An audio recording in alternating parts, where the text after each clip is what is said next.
Welcome to the Bloomington Center for the Performing Arts for That's What She Said, Bloomington-Normal.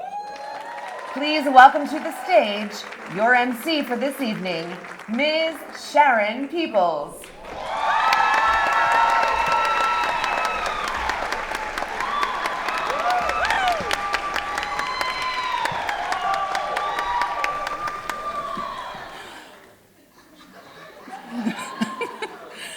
I wish you all could see what I see. This is an absolutely amazing view that I have. Wow, thank you. You are gorgeous. Thank you for joining us this evening for the 2023 Bloomington-Normal That's What She Said. This marks 10 years of women empowering through the art of storytelling. And it's 4 years for us here in Bloomington-Normal. I look out and I see many of the women who have joined the She Said sisterhood, and so many who have supported and joined us over the years. All of you are what makes this evening so special. The ladies who are sharing with you today are they just make my heart sing. I am so excited for you to hear their stories. As we prepared for this evening, I have grown so much with these ladies. As a matter of fact, they're now part of my story. You see, I am incredibly blessed. I've had so many people who have poured into me. Some of them didn't even know it. You see, it's taking a village to raise this woman. Now let me explain. My whole life, I have had women who have shown me how living life out loud with purpose, strength, and acceptance and impact looks like. And it all began with my family. I always say I was born at that sweet spot in time. It was after the deep sacrifices of the civil rights movement, but it was during that time, that space right after it, with hope and impact. I was still able to enjoy walking through my neighborhood and feeling safe. But of course, I still had to come in when the street lights came on. And if I didn't, you would hear my mother, with all the other mothers, beckoning their children to come in. I was your typical chocolate Chicago girl whose parents were from the South. As soon as school let out, me and my siblings had to go down to Coldwater, Mississippi to our grandmother's house. You know, next to Senatobia and Arcabutler. As a matter of fact, my mother would leave us down in Coldwater past Labor Day through the inevitable teacher strike that happened every year in Chicago. I was surrounded by fresh air, open land, aunts, uncles, cousins, just so much family. While I was in Mississippi, my grandmother and my aunts showed me how important it was to know my history, my strength, my value, my worth. There were so many of us cousins on LaSure Hill, that's what we called it. That didn't stop me from feeling uniquely special, though. See, my grandmother and I, we would get up at 30, go and sit on the porch, and we would admire all of the dewdrops sitting on the grass as the sun was rising, and enjoying the uninterrupted melody of the birds welcoming in the new day. Then, I would get back in bed before anybody thought that they could join us, because see, that was our special, unique, personal, sacred time. One day, my aunts took me to a restaurant to show me how to hold my fork and eat in public and at the dinner table. I felt so special. They took me, none of my other cousins, just me. My siblings and I grew up watching my mother pour into so many people. She showed us that success is not measured by the size of your bank account. It's measured by the lives that you touch. And if at the end of the day, somebody can say that their life was better because you were in it, that's how you know you were truly successful. My family, they made me feel so special in my skin, and they made sure I knew the powerful stock and the legacy of greatness that I come from. The societal chorus that was telling me that I and those like me had no value and placed limits on what I could achieve, that was drowned out by the village orchestra that was telling me the absolute opposite. Growing up in a place and a time where society, media, the history books were telling me that folks that looked like me had no value and were less than, for this young girl with dark skin and a head full of thick, curly hair on the south side of Chicago, what these women gave me was everything. My mother and her sisters made sure each of their daughters grew up knowing our family history and the rich and the value that we come from. We knew our heritage. They painted a picture of me that was so strong that when I was being teased for being so dark, it just didn't matter. Because see, I believed my family, and I knew that I had rich Nubian skin.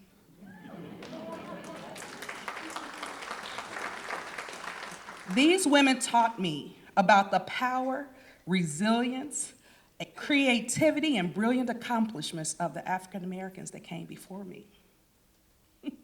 Because of them, when I saw pictures on TV and reports of blacks who were just poor, dumb, and criminals, I knew that was wrong. You see, I know that I am the legacy of giants. My mother surrounded us with the Ebony book series on African Americans and all of their accomplishments, and then our aunts, they made sure that we knew our history, and they made sure that we were reading all of these amazing books by Black authors. Because of them, I know that I am the legacy of the trailblazing attorneys and federal judges, Constance Baker Motley and Ketanji Brown Jackson. I am the legacy of the transformational educator, entrepreneur, and governmental policymaker, Mary McLeod Bethune. You see, I am the legacy of the courageous journalist and activist, Ida B. Wells. My road was charted by these amazing ladies and so many others like Mae Jemison, Coretta Scott King, Wilma Rudolph, Lorraine Hansberry, Oprah Winfrey, Whitney Houston, Aretha Franklin. What? God said make a joyful noise. He never said it had to sound good. I can claim myself as the legacy of these giants. You see, they drilled in me the lesson that to love myself does not require me to hate anyone else.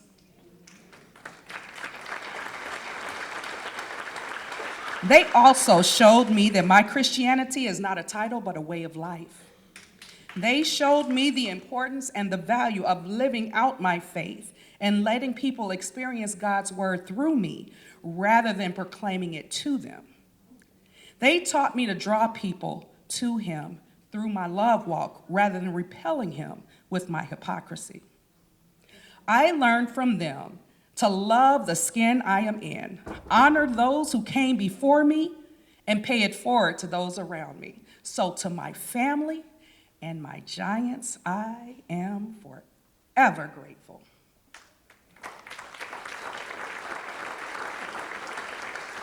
Early in my career, I was mentored by an absolute smorgasbord of powerful women who were seasoned Black leaders.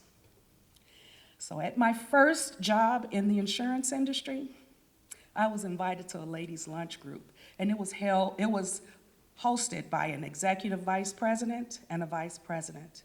Through them and other leaders, we were encouraged, advised, and shown what we could accomplish. Okay. I was once honored for my volunteer service, and then there was this huge assembly. When they called me to the stage, I was caught off guard. Apparently. When they asked me to say a few words, I walked very slowly to the stage, got to the mic, and I said, "Thank you." And then I ran right off the stage.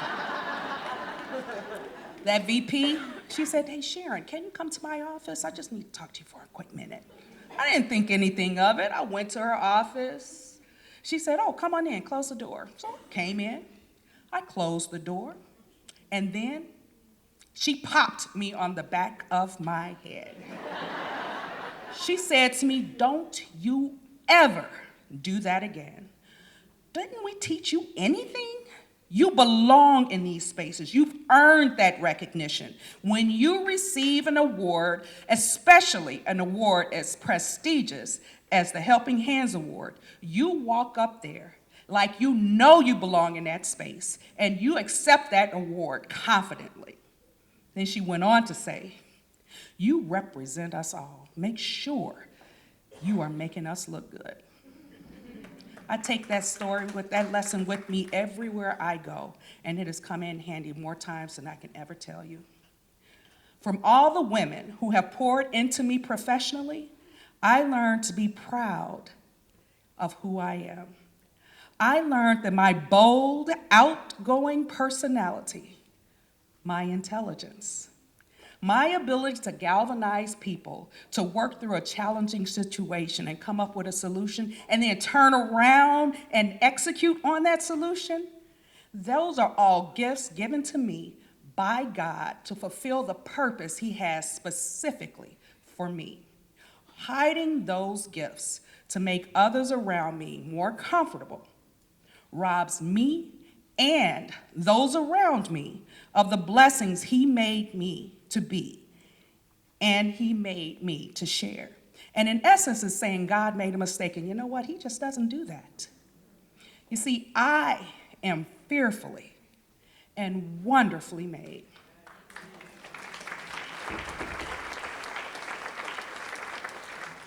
Whew. Okay. If you only knew how difficult that was and how uncomfortable I am right now saying that. But thanks to these ladies, I am learning how to embrace this reality. I have had women I get to call my friends all along my journey who have poured into me, supported me, held me accountable, and called me to the carpet on my, My very best friend, who I met in kindergarten, we couldn't be more different, but she will always be my ride or die. My crazy, amazing sister friend circle from college, who we still message every morning almost just to encourage and support one another. My family away from home in Houston, the small circle of women who embraced me, accepted me, and were there for me when we brought our son home. My new village here in Houston. My new village here in Bloomington-Normal. I just can't let go of Houston, huh? My friends show me how amazing I am and set an expectation of me to honor myself. Like many women, I have the hardest time doing something just for me. Last year, 3 of my really close friends convinced me to take my first real girls trip. It was an 8-day cruise. Now, it doesn't sound like much to you, but for me, that was amazing. It was so impactful, and it just was life-changing. It really was. It actually taught me that it's not only okay to take time for myself, it is important and it is absolutely necessary. My amazing friends show me how to unapologetically live life out loud. As a matter of fact, if God came down tomorrow and said, "Well done, Sharon Felicia. As a reward, you get to pick your gender, your race, and your culture," I would be so excited. I would thank him profusely, and then I would beg him to let me stay a phenomenal Black woman. That's it. That is the power of having special, powerful women to influence and inspire you. Whether it's family or historical giants, whether it's mentors or role models, or whether it's lifelong friends who will travel across the country just to make sure you're okay. It has taken a village to make me the woman that I am, and it has taken that same village to make me the woman that stands before you and able to embrace and celebrate myself. And I am so incredibly blessed. So tonight, we will hear from some of the most amazing women from right here in our very own community. I've been spending time with these ladies, and these women, they just give me a new perspective and a new, unique lesson every time I'm around them. And I encourage you to let their stories uniquely connect with your heart and your soul, the way they have mine. Be open for each of their stories. Let them inspire you the way they have inspired me. Sit back, enjoy. I can't wait for you to walk away with a treasure trove of new nuggets. I'm telling you right now, this is going to be good. So now, join me as we welcome to the stage the 2023 Bloomington-Normal cast of That's What She Said.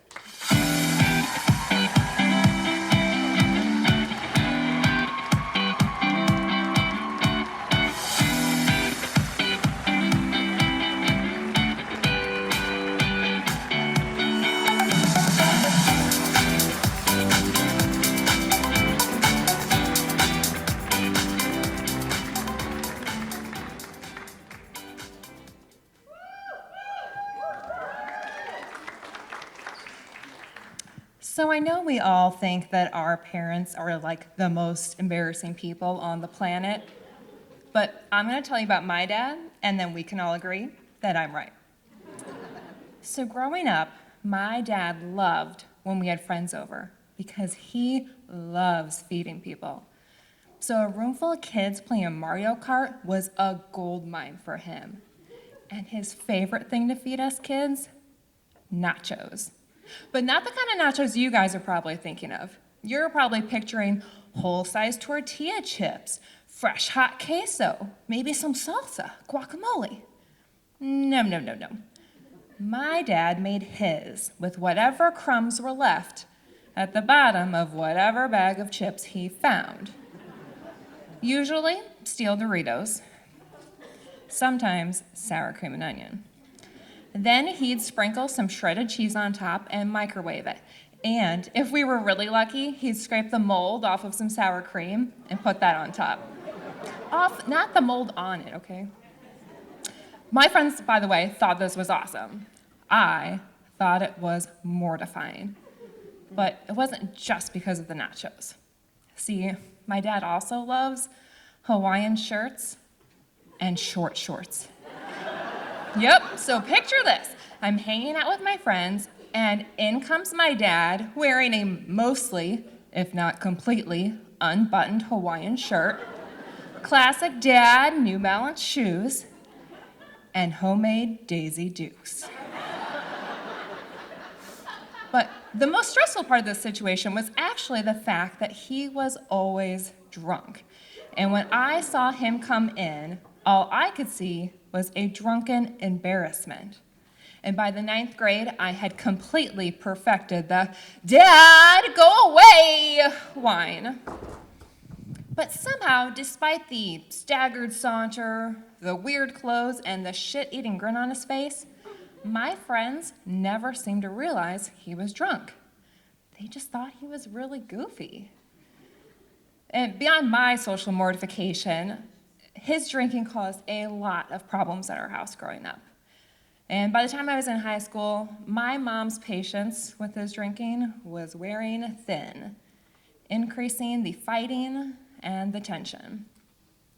And unfortunately for me, both my sisters, who used to shield me from all of this chaos, had moved out.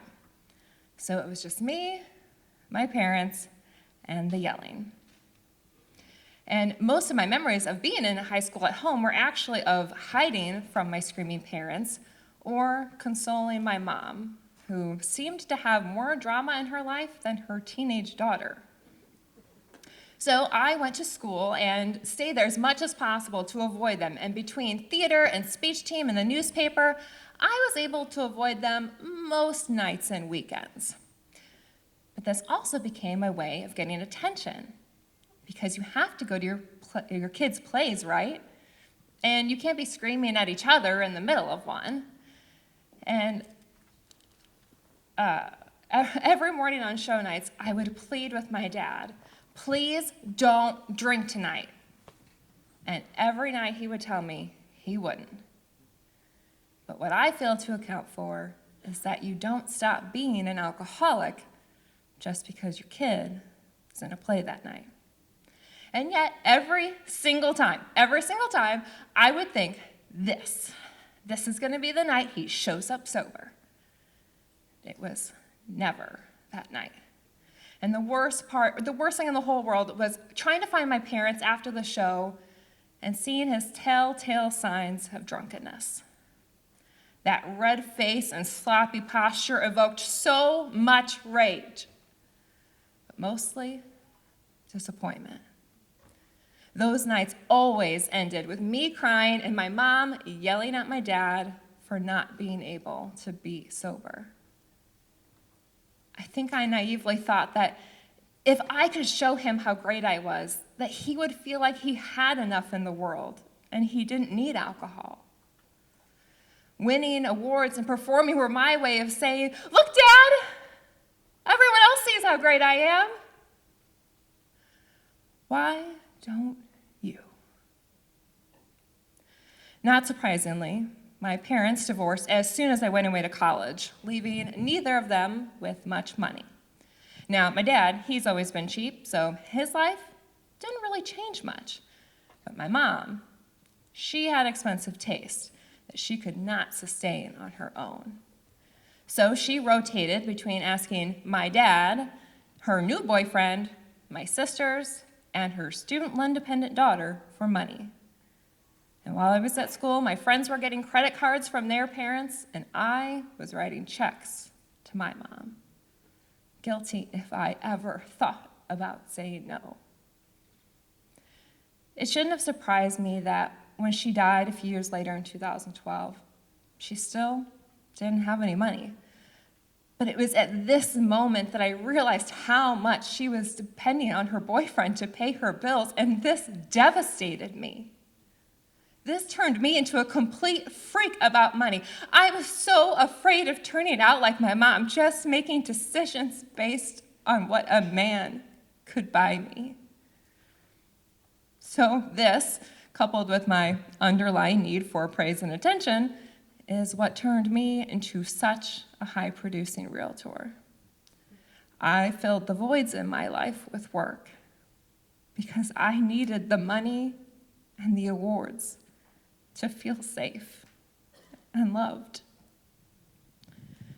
My workaholic tendencies eventually led me to burnout, but burnout sounds like a quaint phrase, right? It kind of sounds like I just died peacefully in my sleep. But burnout feels like a high-speed car chase. You know, the ones you see in the movie with way more flips and flames than necessary. Slowly, I recovered. But in my recovery, I found myself annoyed at how much my burnout was digging up all of this stuff from my past. And suddenly, I had to add work through daddy issues to my to-do list. I was knee-deep in my 200th self-help book when I read the quote, "Forgiveness is giving up all hope for a better past." Man, did that hit, because I'll tell you, I sure do like blaming my parents for everything. And forgiving them means becoming responsible for myself. And I'm just not sure I'm ready to adult that hard, guys. But what do I actually have to forgive my parents for? At first, I thought it was for not loving me enough to have their shit together. But after I thought about it, I knew we were always loved, albeit not always the ways that we wanted. I may not have gotten all the pats on the back that I craved, but I did get a hell of a lot of nachos. And I even have this ring that my sister had made after my mom died, with the engraving inside that says, "Always loved." See, I'm not sure I'm ready to forgive my parents for all of their parental sins, but this is about me moving forward. And in order for me to move forward, I do have to forgive them for one thing: being human.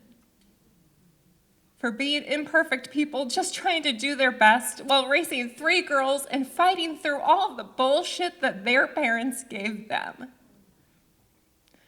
I had to forgive them for having their own problems. Problems that sometimes clouded, but never erased the fact that I am always loved.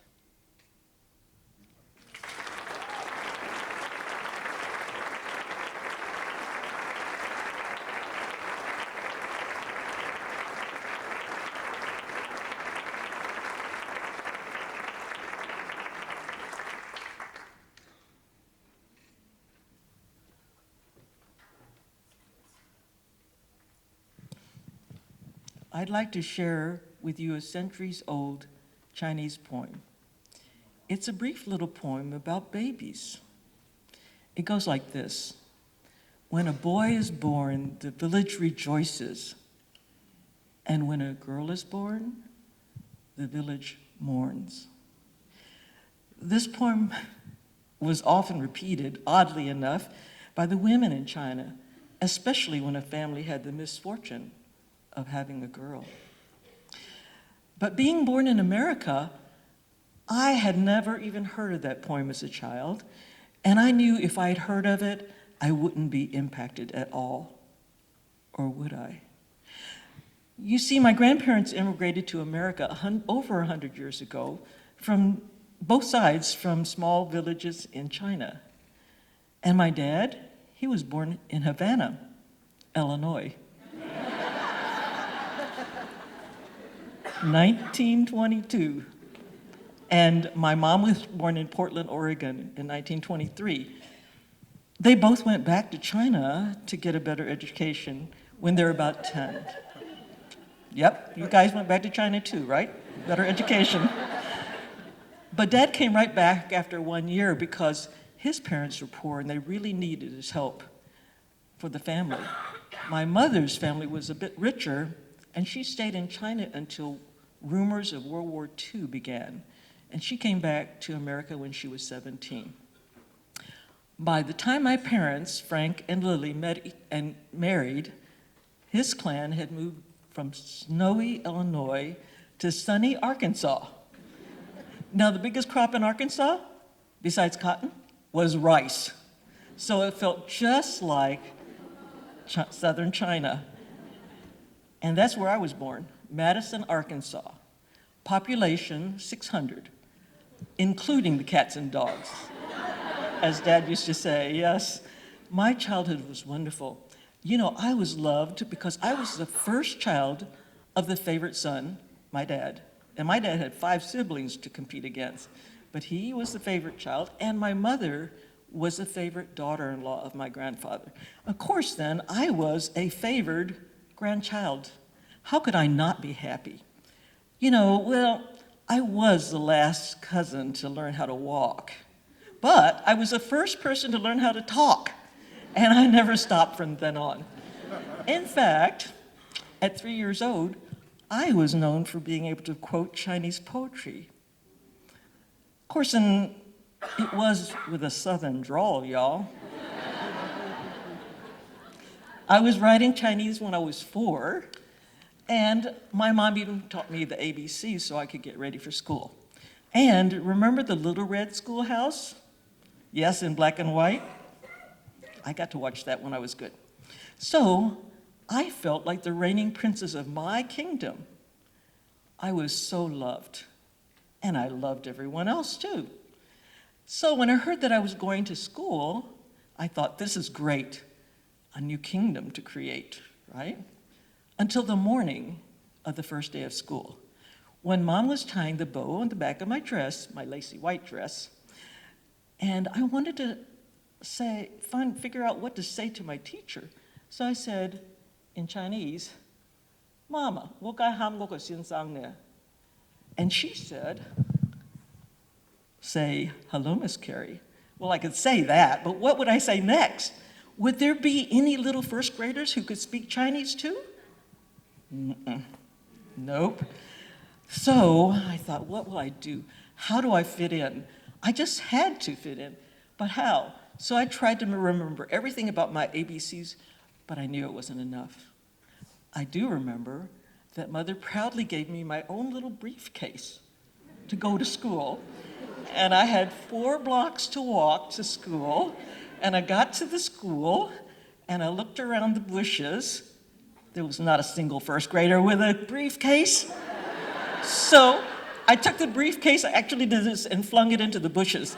And I just prayed that nobody would steal it before I got back. So then I walked into the schoolyard, trying to look casual, and there were these huge swings. I didn't know how to swing. And I thought, okay, I gotta come back on the weekend and learn how to do this. We had no swings at home, right? So then the bell rang. I knew what I was supposed to do. I went in with all the kids. They all said, hello, Miss Carrie, and I did too. And then I sat down on my assigned seat and I spent the next week watching every first grader, trying to get the lingo down, trying to know how to act to be a first grader. And it worked. You know, I learned to swing, but I didn't learn how to stop the swing. Have you ever? It's very hard, right? And I just had to wait till it slowed down. All right, but I did. And then little Delbert Paget helped me find my first Easter eggs, because I didn't know what an Easter egg was, and I got my first little boyfriend. So I got my kingdom started. But you know, when I look back on that first grade, I wondered why I wasn't scared. You know, I was just solving problems. And I know it was because I was so loved in those first 5 years. Mother would say to me, you can do anything if you work hard enough. And I believed her. It was those memories which gave me the courage to face challenges, move forward, try new things, and never let the fear of failure stop me. And it wasn't that I was afraid of failing. I just knew that I could get up and move forward again. That courage carried me on as I grew up. You know, at 16, I wasn't even scared to take the train alone from Little Madison, Arkansas, to Big Quincy, Illinois. I love Illinois. Population 38,000, and that's not including cats and dogs, right? You know, the reason I was going was because I won a piano contest in Arkansas. And the big prize was, yes, a free 1-week camp in Quincy. Some of you have been to that camp. I can tell. It was a music camp. Remember the 8 piano concerto? William Tell Overture. Okay, all right, I'll get back to that. Anyway, it was wonderful, but I was excited about the camp.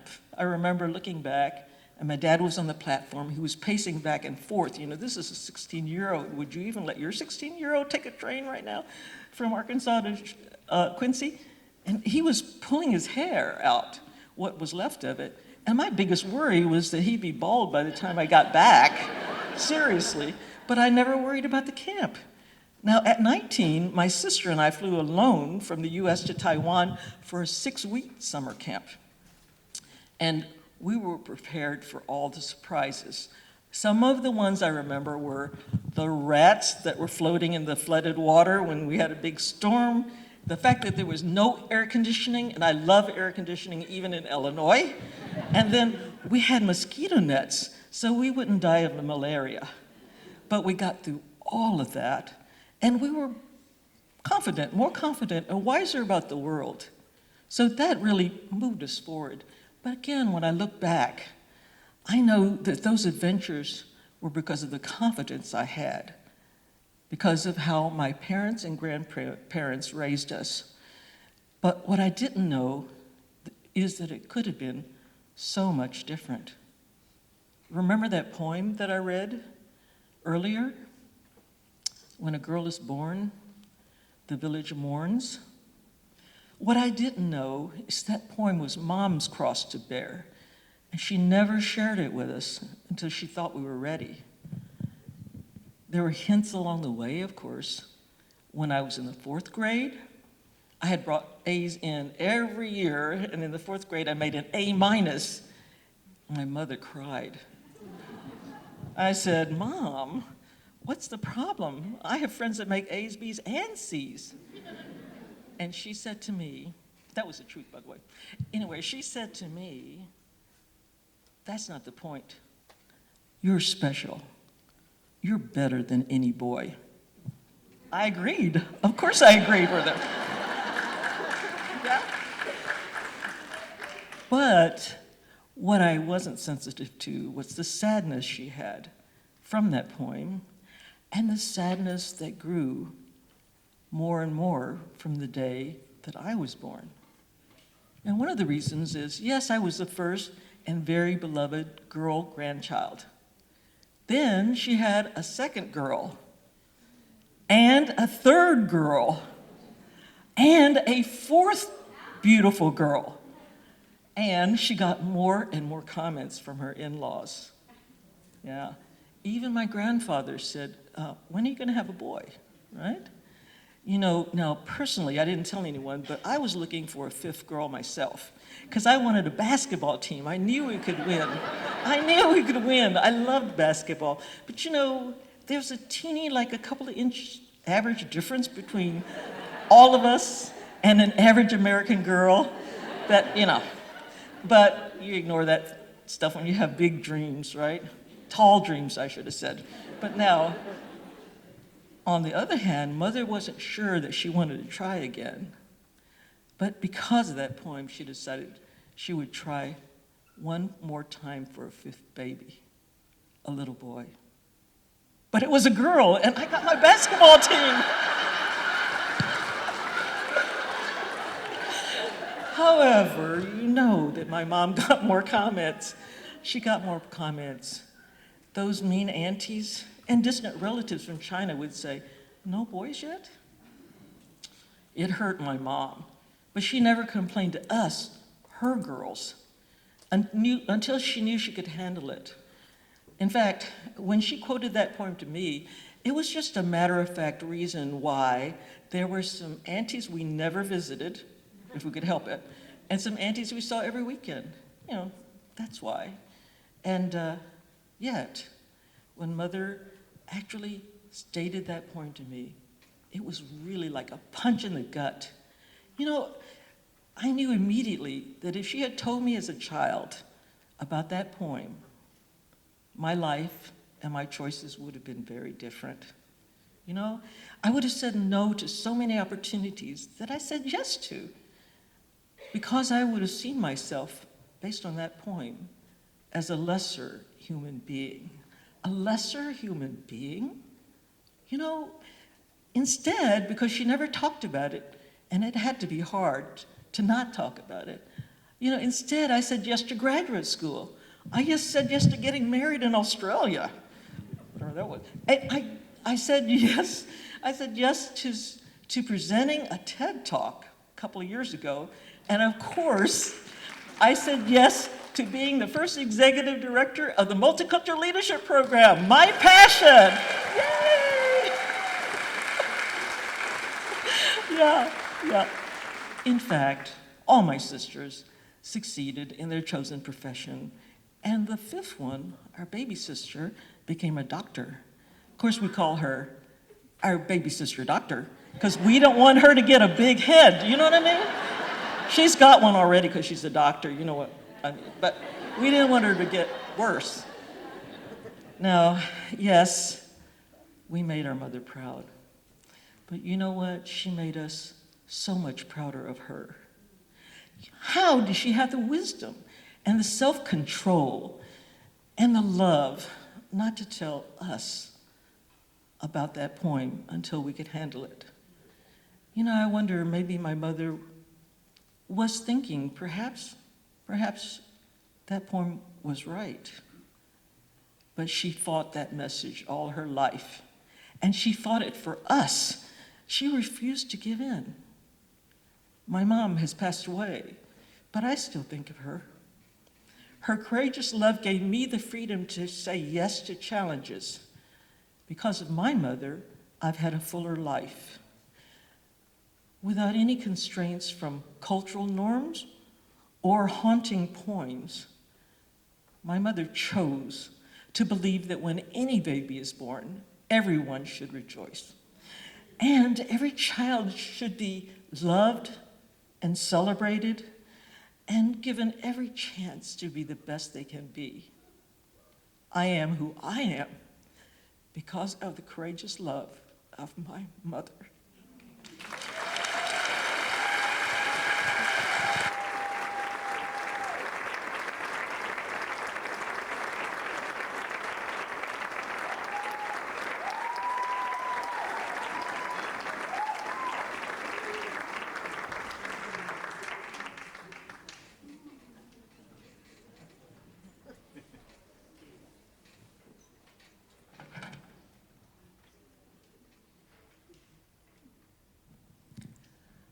Your silence will not save you.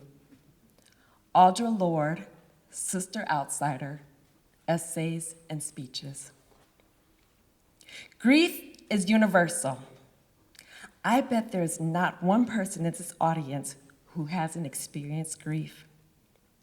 Grief is a shapeshifter, constantly bobbing and weaving like an MMA fighter or boxer.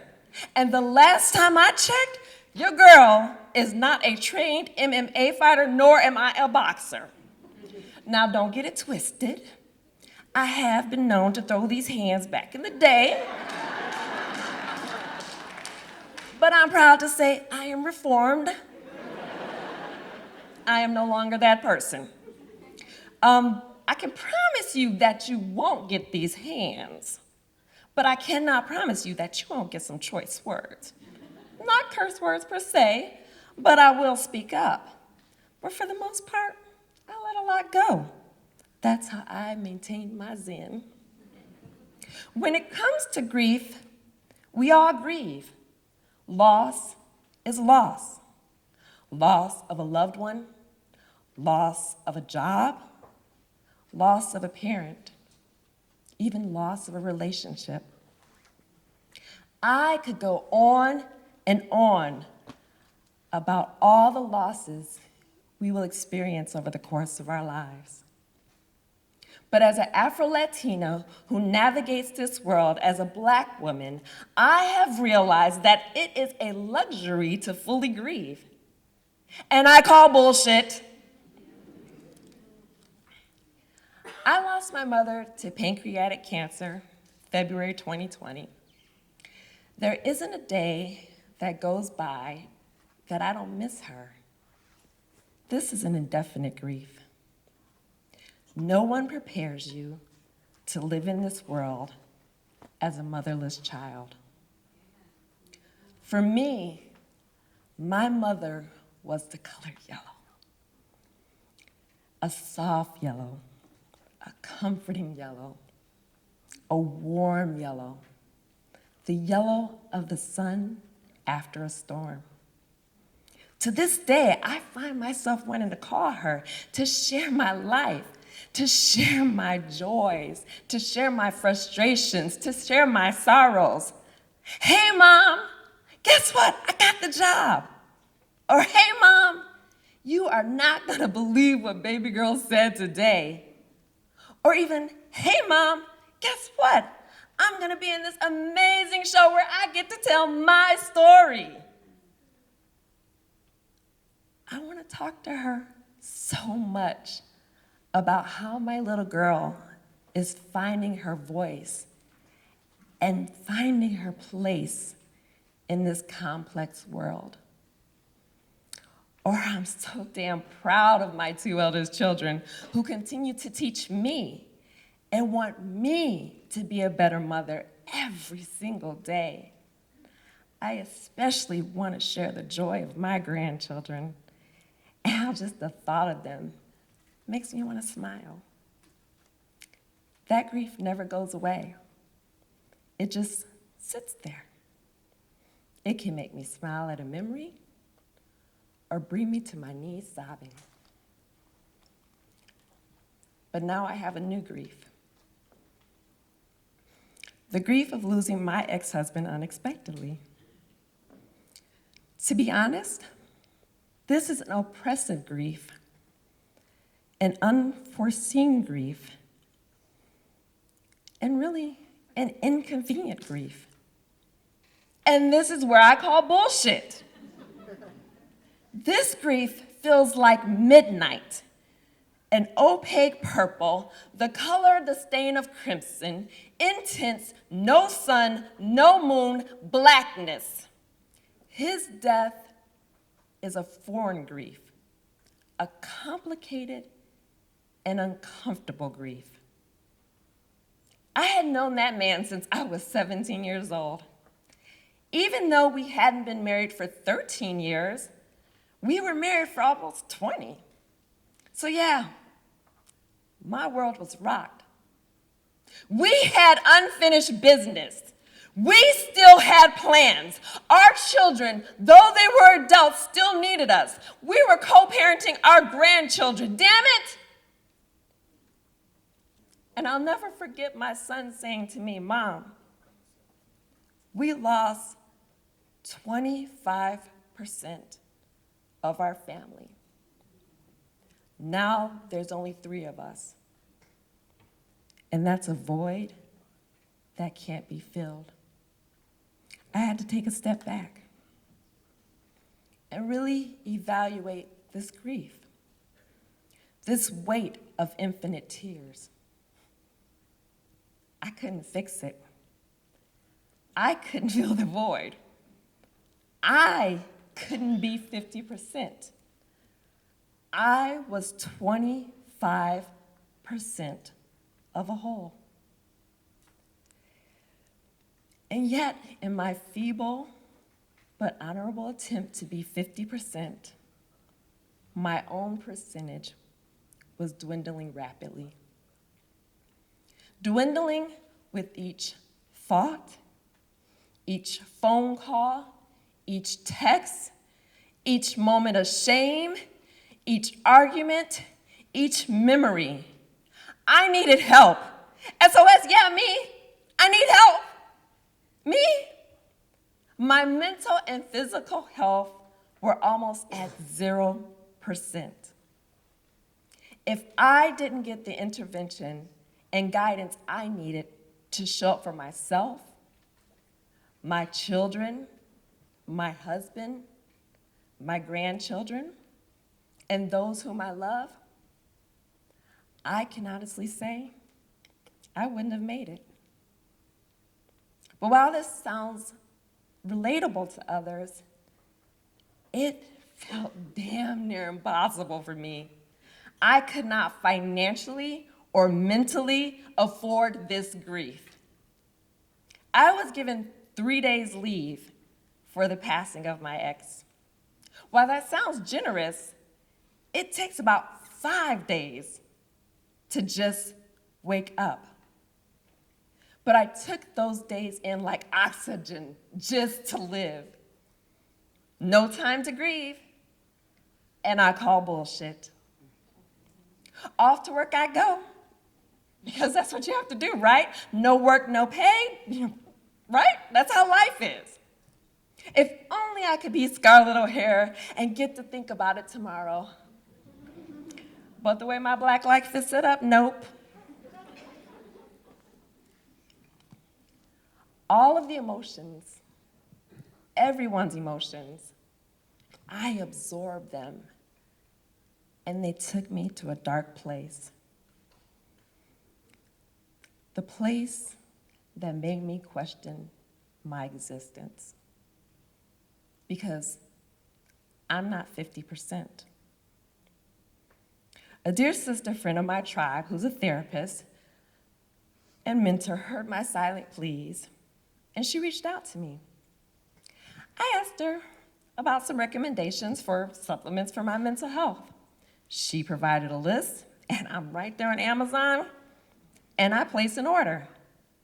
Those supplements cost me over $100, and I call bullshit. Here I am putting together my own treatment plan because I don't have the luxury to grieve. For real, me.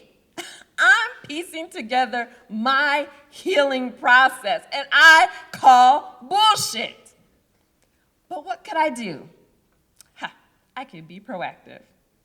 I call my doctor and set up an appointment for a wellness check, and all would be good, right? Nope, not so much so. At my appointment, my doctor handed me those dreaded dry erase mental health cards. You know, the scoring system. As I handed him back my cards, I looked him in the eyes and I said, "This is not pretty." He looked at me, I looked at him, he looked at me again, I looked back at him again, and then he looks at my cards and he says, "Luisa, I have to ask you the questions." I reply, "I know.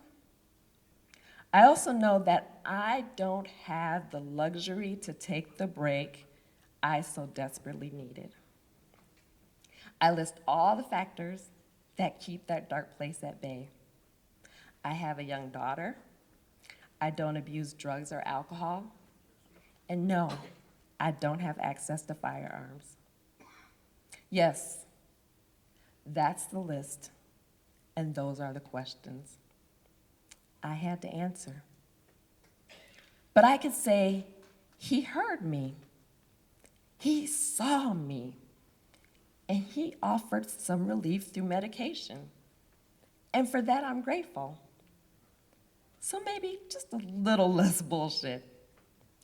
Next on my list, because I'm going through my treatment plan, is to secure a therapist.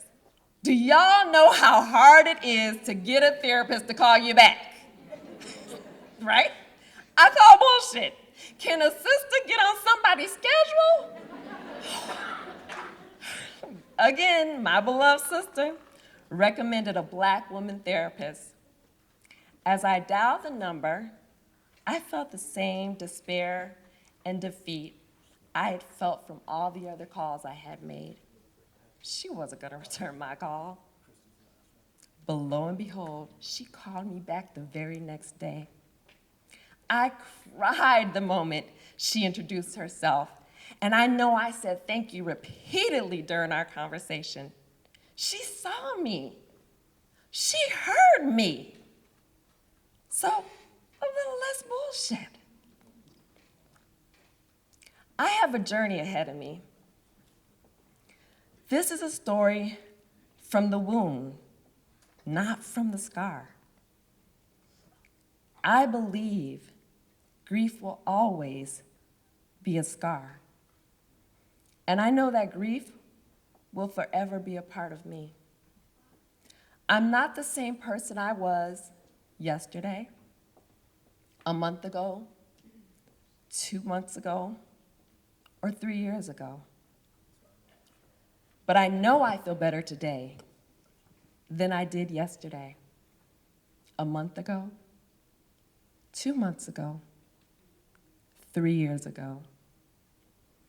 As a proud Afro-Latina Black woman, I embody the courage of my ancestors to put on my boots, but heels in this case, and wade through the bullshit and turn it into fertilizer to nourish my soul. I can be 100% for myself, 25 fabulously flawed percent for my 2 eldest children, 33% for my husband and my daughter, and I can be whatever percentage I need to be for my tribe. Mama, he's gone. But I'm calling grief what it is, and I call bullshit.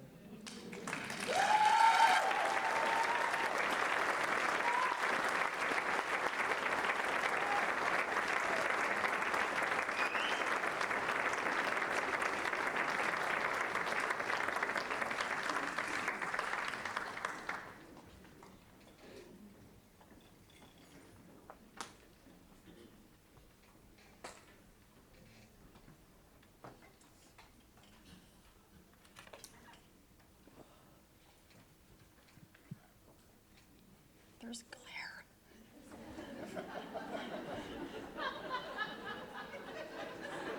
Sorry.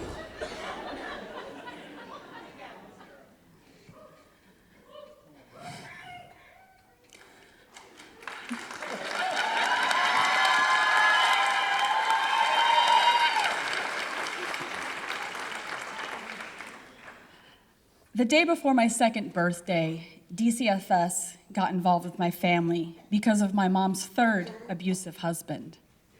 The lady was no slouch. She gave Elizabeth Taylor a run for her money and married 7 times. A DCFS worker helped my mom find a women's shelter where my mom, sister, and I lived for a short time. And then DCFS got involved again for neglect when I was 5. I started kindergarten in Vernon, Illinois, with foster parents that let us watch Nickelodeon's premiere of Pinwheel. They taught us the campfire song, Found a Peanut, and made us eat nasty Brussels sprouts. I can recall sleeping on my little nap mat at school each day, but more than anything, I remember drawing picture after picture of what reuniting with my mom would someday look like. I didn't understand why I couldn't just live with my mom. I didn't understand why other kids got picked up by their moms in minivans, and I only got to see mine once a week in a small, sterile room in this Carlinville DCFS office. Show and tells sucked. Do I tell them I live with strangers, or do I show them a picture of who I visit each week? We ended up leaving our first foster home and were returned home to Mom on her 31st birthday, but less than a year later, we were placed in our 2nd foster home, and then our 3rd, and then our 4th. During that time, I lived on acres of farmland, and I had plenty to explore. It was during those years that I found out I was allergic to bumblebee stings. I discovered my profound love for all things She-Ra and Garbage Pail Kids. I learned how to lip sync to Loverboy and how to magically remove a bra through your shirt sleeve.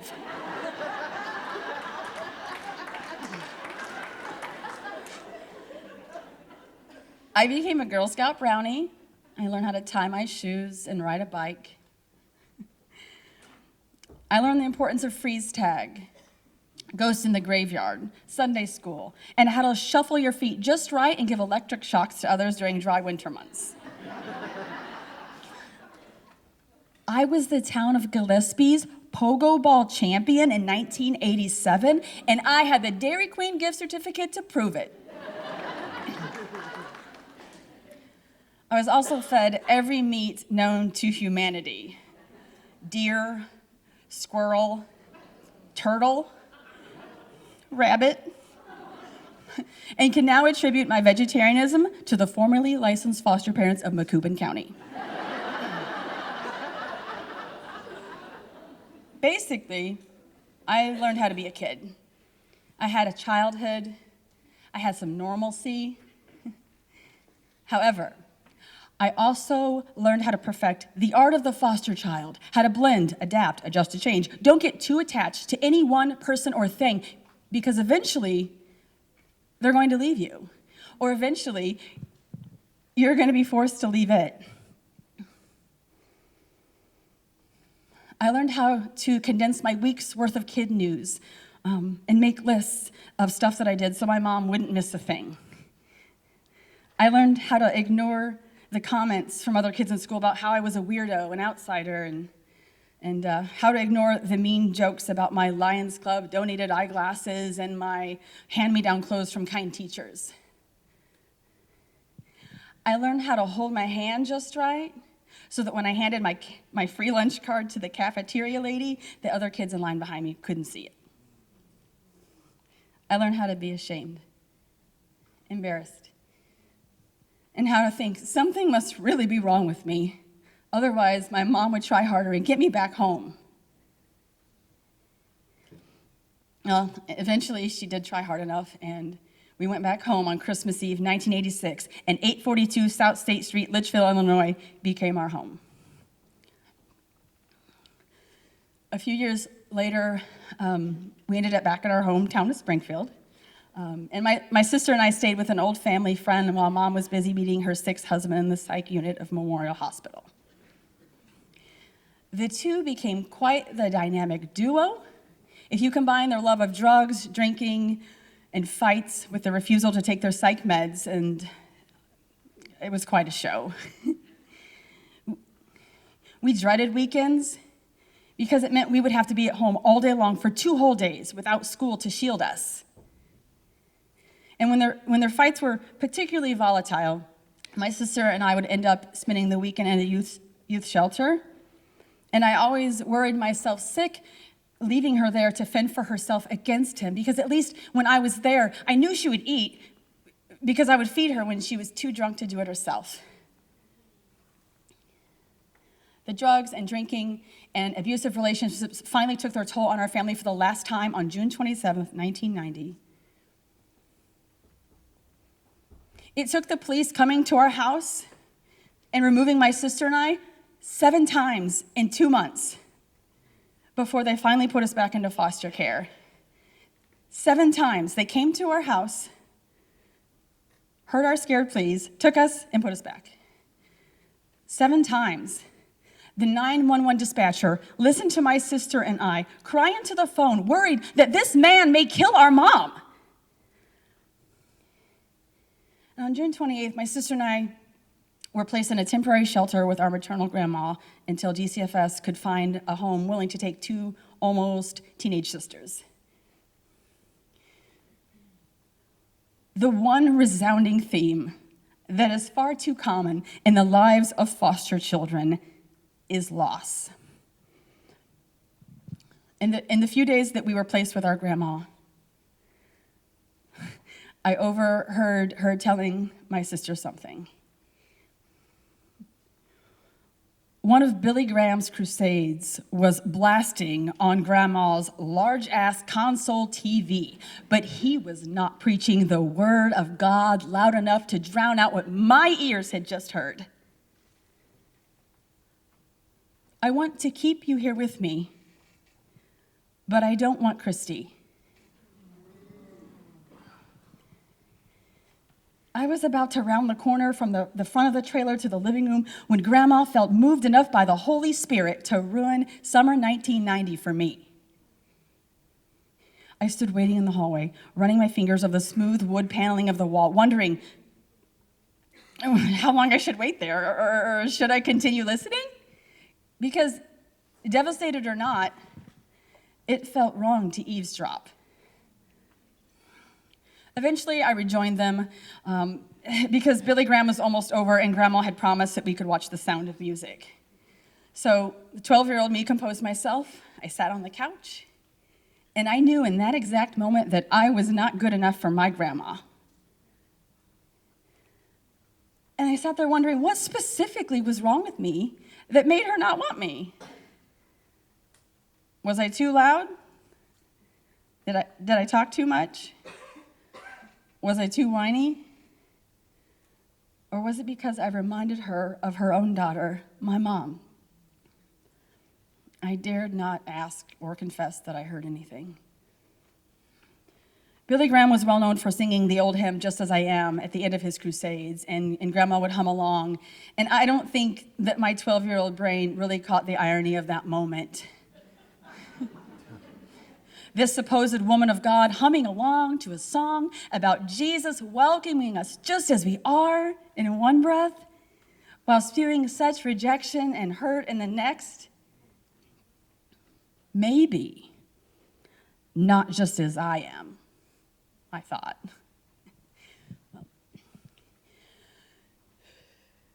Well, I was different, and Grandma knew it. I was 10 years old when I first heard Paula Abdul belt out straight up.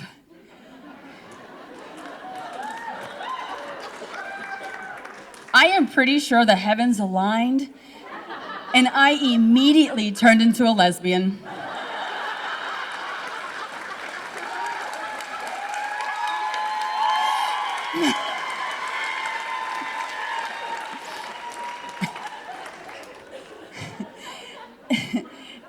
It was 1988, and on Saturday nights I craved sausage.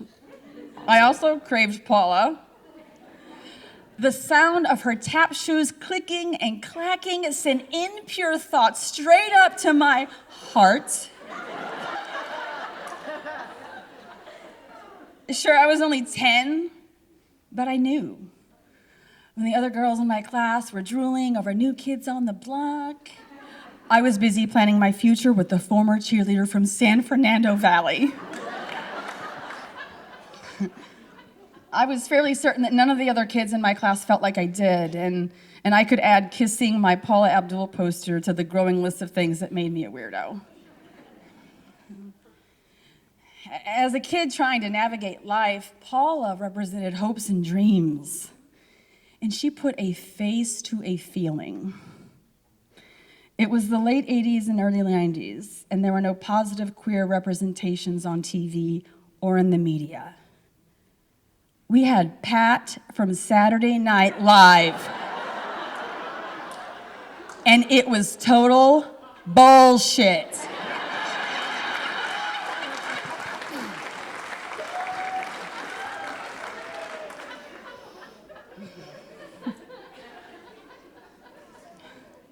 When you're raised in foster care, no one expects you to amount to much.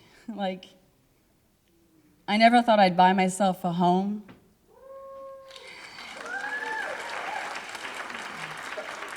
And for years, I convinced myself I didn't want one anyway. I convinced myself that I wouldn't be able to afford one on my own. But the reality was that I didn't know how to sit still.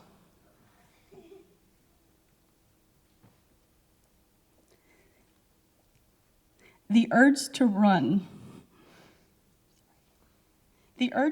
is real and has reared its ugly head many times. And after moving from North Pole, Alaska to Normal, Illinois in 2021, I found the love and support in the form of an amazing group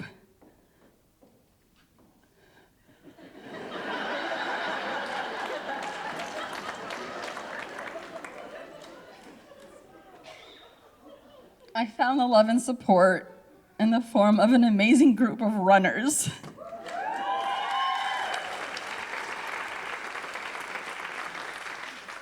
I found a job at my alma mater. I found some stability. And as soon as I found a reason to stay, it felt uncomfortable. I didn't tell my friends, but this past April, a few months ago, I got the urge and started looking for a reason to leave. Leaving is safe. Leaving is familiar chaos. When you're raised in foster care, no one expects you to succeed or to stay. I applied for a job in Anchorage, feeling a pull to return to Alaska, and I got the job. I was about to accept the offer, but then I did a stupid thing. In the worst possible housing market, I put an offer in on a house in Bloomington.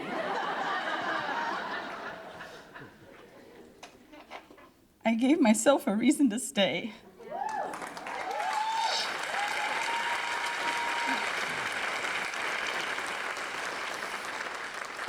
And as I sit in my new home, I anticipate disaster. That's normal, right? I sit comfortably in my green chair of imposter syndrome, waiting for a fire, a broken hot water heater, a shitty neighbor, a foreclosure. Because 10 years ago, I ended up fired, evicted, homeless, on EBT for a few months, all while thinking it couldn't happen to me because I was the foster kid who had made it. I was the foster kid with 2 master's degrees. In this house, I have already felt joy, fear, excitement, and now grief. But I have to face the fact that I'm home. I have to face the fact that 7 people in this damn town have a key to my new house. And that's 7 more reasons to stay. The bathtub may be ugly, the kitchen may be the size of a closet, and shit will inevitably break. It already has. But it's mine. The first thing I did when I closed on the house was turn the dining room into a music room. I paint the walls fuchsia pink, and I put up my Paula poster.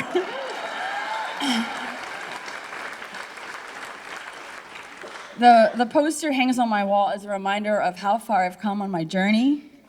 I don't kiss it anymore. I really don't. And I don't look at it longingly as I sit in my new space. Paul and I have turned a corner in our relationship.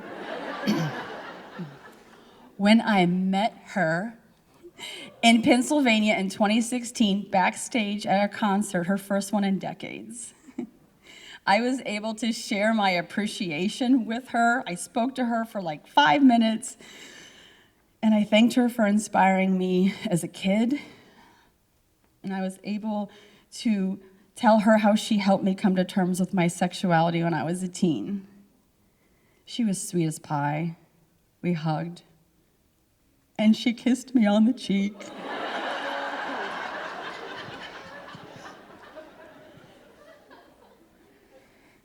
What she doesn't know is that her face now graces the walls of the very first place that I have chosen to be my home, all on my own, straight up.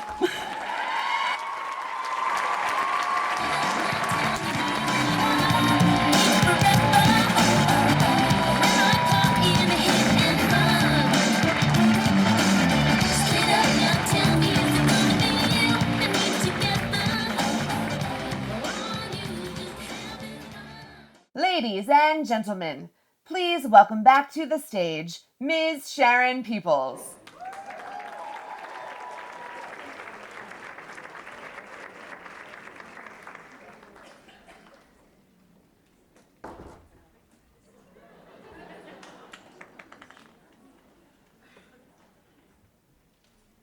Welcome back. Miss me? I know.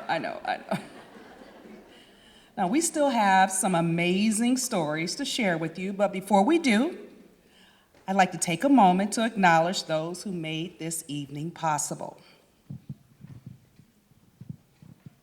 Thank you to our presenting sponsor, CARLE. They have been so supportive, and we are honored to work with them for the 4th year of That's What She Said. This beautiful set behind me, that's from Carpet Weavers, Flooring, and Furniture Gallery. Thank you for making our stage so beautiful this evening. Thank you to our amazing after-party sponsor, Commerce Bank. You are all invited to join us at the after-party immediately following the show in the ballroom downstairs.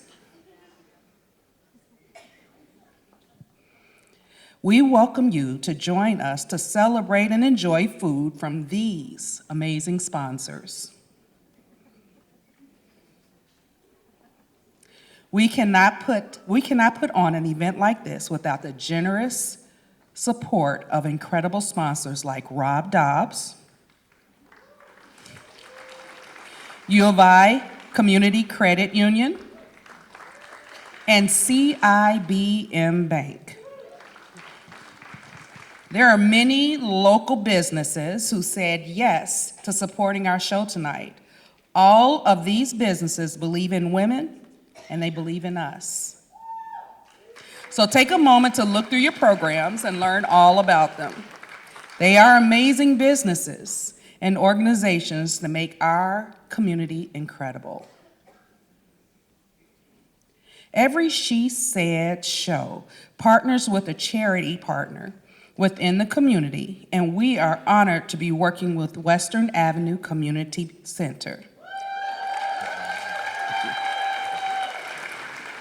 They are amazing, and I'd like to introduce you to one of tonight's speakers, Ms. Terri Cannon. Hi, good evening, everyone. I had the opportunity to work for 2 years at Western Avenue Community Center, both as the interim executive director and director of programming. And let me tell you, what a hub Western Avenue is for the Bloomington-Normal community. It's been on the same corner for 96 years. That's right. If you've never been over there, give it a shot. There's so many things going on over at Western Avenue. Every Hispanic citizen here in Bloomington has reached out to Western Avenue. The Hispanic Outreach Program is incredible. Camila, are you out there? No? She's in the lobby. The Hispanic Outreach Program helps any non-English speaking community member with social services here in Bloomington, Illinois. Interpretation and translation services as well. For those, if they've got to go to court, they got to go to the dentist, whatever. Western Avenue helps them out with that. There's an active food program for people with food insecurities. You're able to go to Western Avenue and get food boxes at least twice a month. There's an active seniors program, workout classes for seniors, all for free, as well as bingo, seniors on the go field trips. So if you've got a grandma here, get her involved at Western Avenue. The youth programs are active. I was formerly at Western Avenue, but an active sports program for the youth, after school program, and then my very own personal baby, yes, the leadership program that's put on in the summer. So if you want an opportunity, you're looking to volunteer somewhere, you want to give back to your community, please go see them at Western Avenue. Thank you, Terri, and we will be missing you in Bloomington-Normal. Thank you to you for showing up tonight to support one of these incredible women that's on the stage, or because you need to hear all about it and you heard about it and you want to find out for yourself what that's what She Said is all about. The She Said project, and That's What She Said shows, are taking the world by storm. And I'd like to introduce to you the woman who is leading that expansion. The director of our show, our national director, our amazing, wonderful Jenette Jurczyk.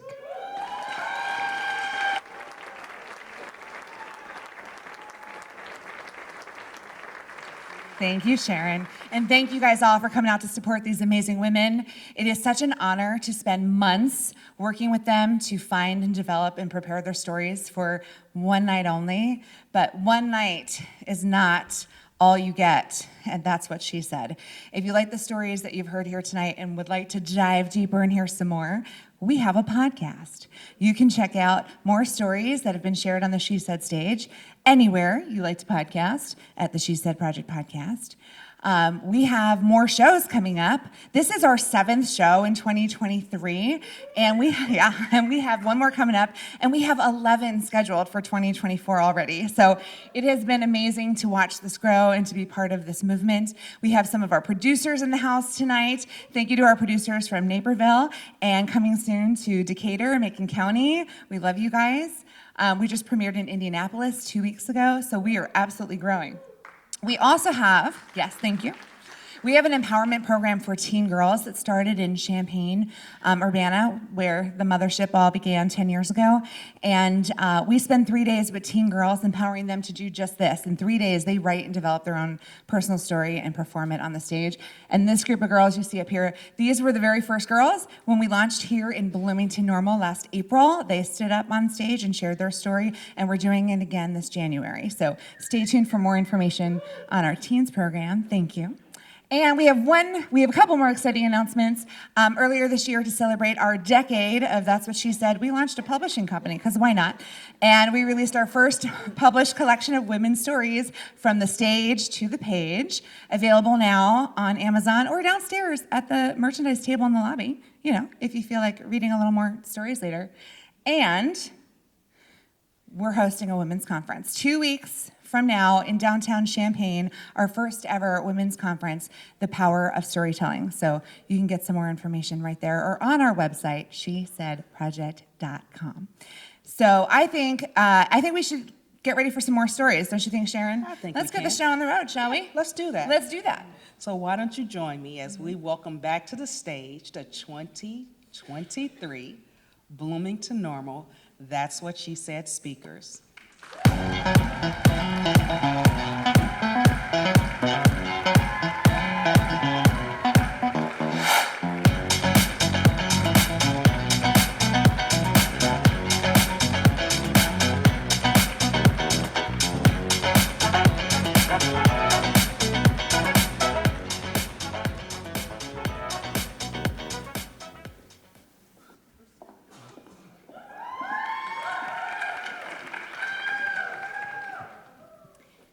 Act 1, Scene 4, in the life of Connie Blick. I remember at 13 years old, I would lock myself in the upstairs bathroom with Shakespeare's folio, open up to Romeo and Juliet, and recite the balcony scene over and over again. Romeo, oh Romeo, wherefore art thou, Romeo? The next night, in front of the mirror, I'd act out the serendipitous and disgustingly romantic way I might meet my future husband, complete with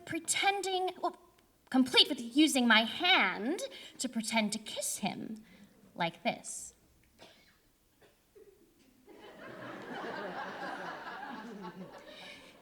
It was always a dream of mine to be the next Julia Roberts, but the harsh reality was I was a Connie Chung.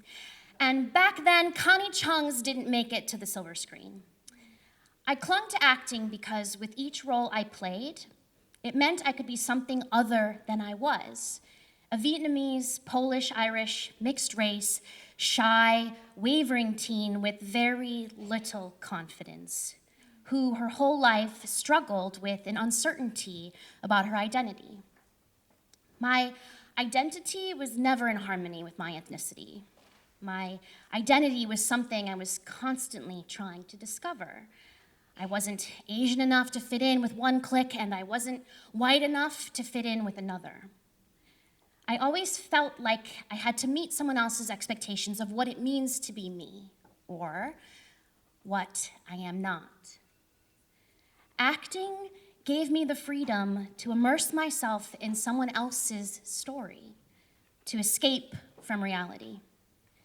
Being on stage meant that I didn't have to engage with the real world, a world where I was fetishized for my almond eyes 1 second and then the next being called a chink, a Charlie, or Connie Chung.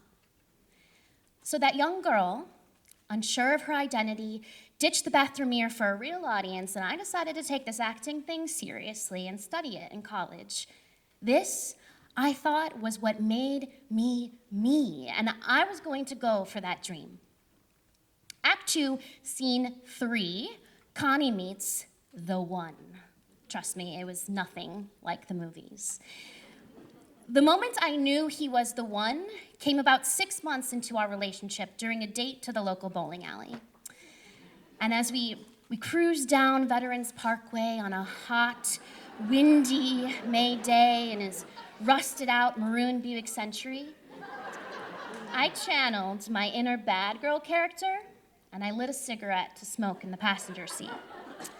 I finished and I flicked that cigarette out the window, and then we pulled into the now defunct bowling alley, rolled up the windows, and went inside. Me, with my real life Romeo. We bowled, we had fun. He was cute. He was like leading man cute, like a mix between a young Jeff Goldblum and George Clooney. And I liked him. A lot. And as we headed out the door to leave, we stopped in our tracks at an unbelievable sight. We saw thin black smoke seeping out of the windows of his car. He said to me, "Wait here." And I watch him run as fast as he can to the car, peeks into the closed windows, and he quickly opens the door. Woof! Huge clouds of black smoke emerge from the car. The car was on fire. It was literally on fire. That cigarette that I thought I flicked out onto Veterans Parkway made its way back into the car through the open rear windows. The one runs back inside to me, and the only thing running through my head is, oh my God, this is it. This is the end of this relationship, this perfect guy, he's going to be furious, right? So he runs back inside, and I blurt out an apology to him and explain, it had to be the cigarette, and it was all my fault, and I'm preparing myself for a breakup right there in that moment. But instead, he looks at me with gentle eyes and says, "It's okay. It's just a car. It was an accident." And that was the moment I knew he was the one. Because you can tell the one based on how they respond to life's unexpected moments. And instead of being angry and placing blame, he was calm and tolerant. He was the real life man of my dreams. Okay, maybe that was like something out of the movies, but one written by like Greta Gerwig or something, you know what I mean? Act 2, Scene 6, The Dream Realized. My senior year in college, we had an acting showcase where you performed in front of talent agents. And if you were good, or maybe just lucky, you'd get agent representation. I got a call to be represented by a Chicago talent agency. This was it. I thought I was a step closer to my dream. The one and I went to celebrate with friends at a local bar. And across the bar, I start noticing a girl making eyes at me like this, shouting racist remarks about how I don't belong here. I looked into the one's eyes, defeated. But trying to stay strong, I channeled that inner bad girl role again, and I was gearing up to confront her, but the one pulled me back. "It's not worth it. She's not worth it," he said. "You're on your way to something big. Let's go." And go I did. Out of that bar and out of this college town to Chicago that summer to start auditioning. Another step closer to that dream, toward the only identity I knew, the only role I wanted to be, an actress. Act 2, Scene 7, The Dream Deferred. After a few months of trying to make it as an actor in Chicago, I found out I was unexpectedly pregnant at the age of 23. And while having a baby was the absolute last thing I thought would happen to me on this journey of following my dreams, there was not a justifiable reason that I could come up with that led me to not have the baby. And the one supported whatever choice I decided to make. So I moved back to Bloomington-Normal so the one and I could find an affordable place to live, and we had the help of his parents, who were here, local. I was leaving behind my dream, and I was preparing to embrace a role that I didn't see coming and didn't know how to prepare for: motherhood. Act 3, Scene 1, a new role. At 23, I found myself standing in front of that mirror again, except this time it wasn't reciting Romeo and Juliet. It was admiring my growing belly that was nurturing and sustaining life, amazed that my body was capable of something so weird. I vividly remember the second my daughter was born. She came out blue and breathless. And when she took her first breath, the one and I watched her turn from blue to rosy pink in an instant, from her head to her fingertips, all the way down to her toes. The doctor put her in my arms and said, "Congrats, Mama." And it was then, in that very moment, I knew why I was put on this earth. I knew who I was meant to be. And as I breathed in the smell of my baby's sweet skin, I exhaled and I let go of that dream of being an actress, because I was a mama now. And raising my daughter, and then 5 years later a son, was the role of a lifetime and the only thing on my mind. Forget identity searching. Being a young mom became my identity. I clung to and I embraced motherhood with the same passion I had for the dream that I breathed away the day my daughter was born. There was suddenly more important things on my mind than trying to find the answer to where I fit in. I was too consumed with, keeping them alive in the real world, happy and loved. I loved being a mom, and I loved experiencing this journey with the one by my side, who I married after I witnessed what an incredible father he was to our firstborn. Act 3, Scene 10, Darkness. In 2019, at the age of 35, I was diagnosed with cervical cancer. It's funny, the whirlwind of emotions that flow through you within the first 5 minutes of hearing that you have the C word. Panic, anxiety, reflection, regret, gratefulness, pain, insecurity, fear. The one accompanied me to every doctor appointment in Peoria. And after each appointment, we would unwind at the same restaurant. We coined it the cancer restaurant. We'd sit on the patio drinking a beer and discussing the future and exchange questions. How do we tell the kids? What happens if I can't beat this? What if it's worse than they say it is? What could I have done? Why me? This restaurant was our ritual, an escape from the reality of what I was facing ahead, an escape from the stress of all the unanswered questions. I learned that part of my treatment for the cancer meant the need to have a hysterectomy, and they would remove my uterus, cervix, and fallopian tubes. They would remove the very parts of me that housed and nurtured the two greatest accomplishments of my life, the parts that made me a mom.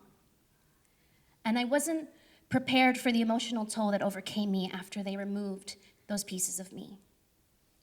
And after the surgery, I fell into an unfamiliar, dark place. I fell into depression. I felt empty, knowing that this huge piece of me was missing that to me was so closely connected to my identity. Now when I found myself in front of the mirror again, staring at my reflection, I only saw the scars where they removed those pieces of me.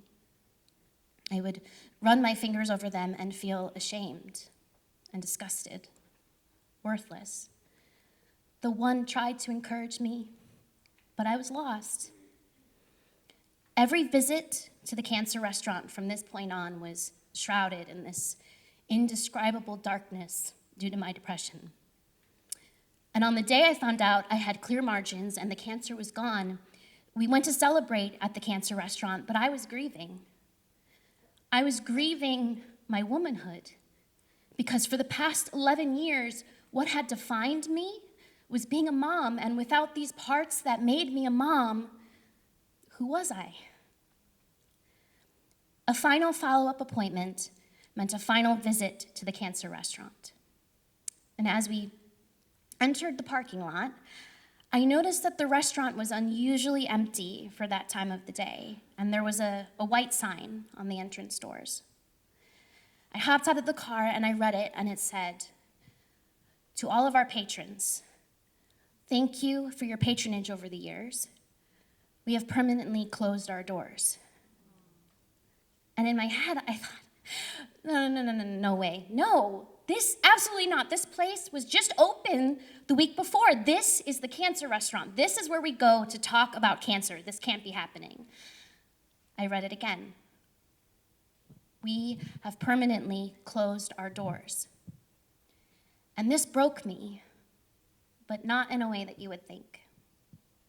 I was standing there in front of this white sign that said, "We have closed our doors," but I was being presented with this cosmic sign that said, "It's time to close the doors. Move on."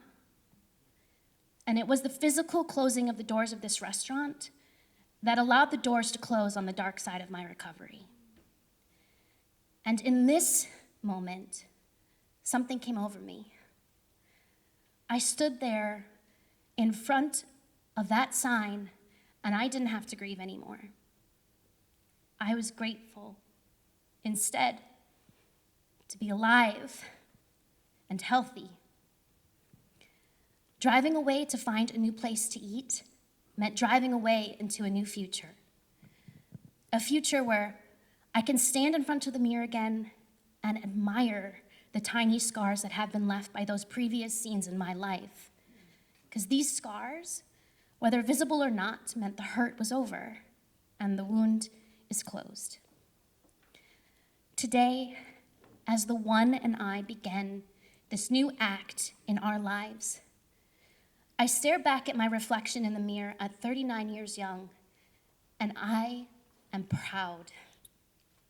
I am filled with gratitude for the way that these acts in the life of Connie Blick have been written. Because if it wasn't for these acts, the search for identity, meeting the one, the leap to follow my dream, the ridicule that made me stronger, and most notably, the unexpected gift of pregnancy before the unexpected journey through cancer and the hysterectomy, if it wasn't for these acts happening in the very moments that they did, in this time of my life that they did, I wouldn't be in this place that I am in this very moment, this magnificent place where I embrace the role of a wife, a mother, a friend, a daughter, a survivor, a committed and passionate theater artist, and so much more. This magnificent place, the present, where I have so much to be grateful for. In this play called life, I hold the pen. I am the playwright. And I look forward to the next scene, the next role that I might be cast in, because these scenes, these acts, these experiences, these are what make me me.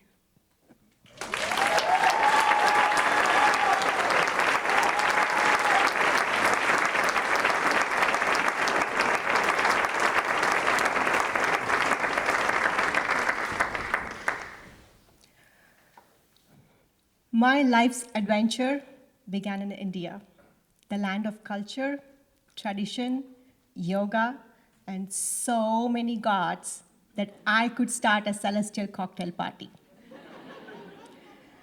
I was born into a family with complex dynamics. I never grew up with my mother. I was only ever told that she left me. That's it, no explanations. I can't really remember my mother. All I recall is that she smelled like a sweet, juicy peach. My father remarried and had his own kids.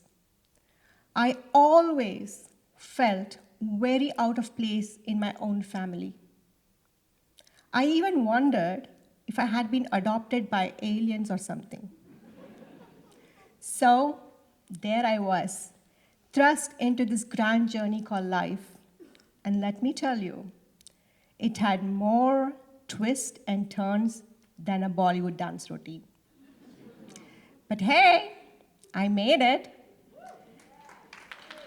Today, I'm here to give you a sneak peek into the tale that has sculpted me in profound and transformative ways. Leading up to sixth grade, I was a star player on my school's field hockey team. I loved everything about playing on sports team, the leadership, the athleticism, the teamwork. One beautiful evening, when I finished my field hockey match and climbed into the car, I was expecting a warm and fun ride home with my family. To my dismay, as soon as we started driving, my stepmother began unleashing a bunch of rude and mocking comments about my performance on the field. What began as light teasing quickly turned into a full-fledged comedy roast, with everyone, including my sibling and my father, taking shots at every move and every decision I made during this game. I remember sitting there as the target of their jokes, hurt and diminished. From that day forward, every time I picked up my hockey stick, I was paralyzed with doubts and insecurity about my performance. And I never played another game again. My stepmother, bless her heart, she had a talent for blending her words with her actions. Once, when I was making a fuss about going out with my dad, she responded with a hot spatula to my mouth.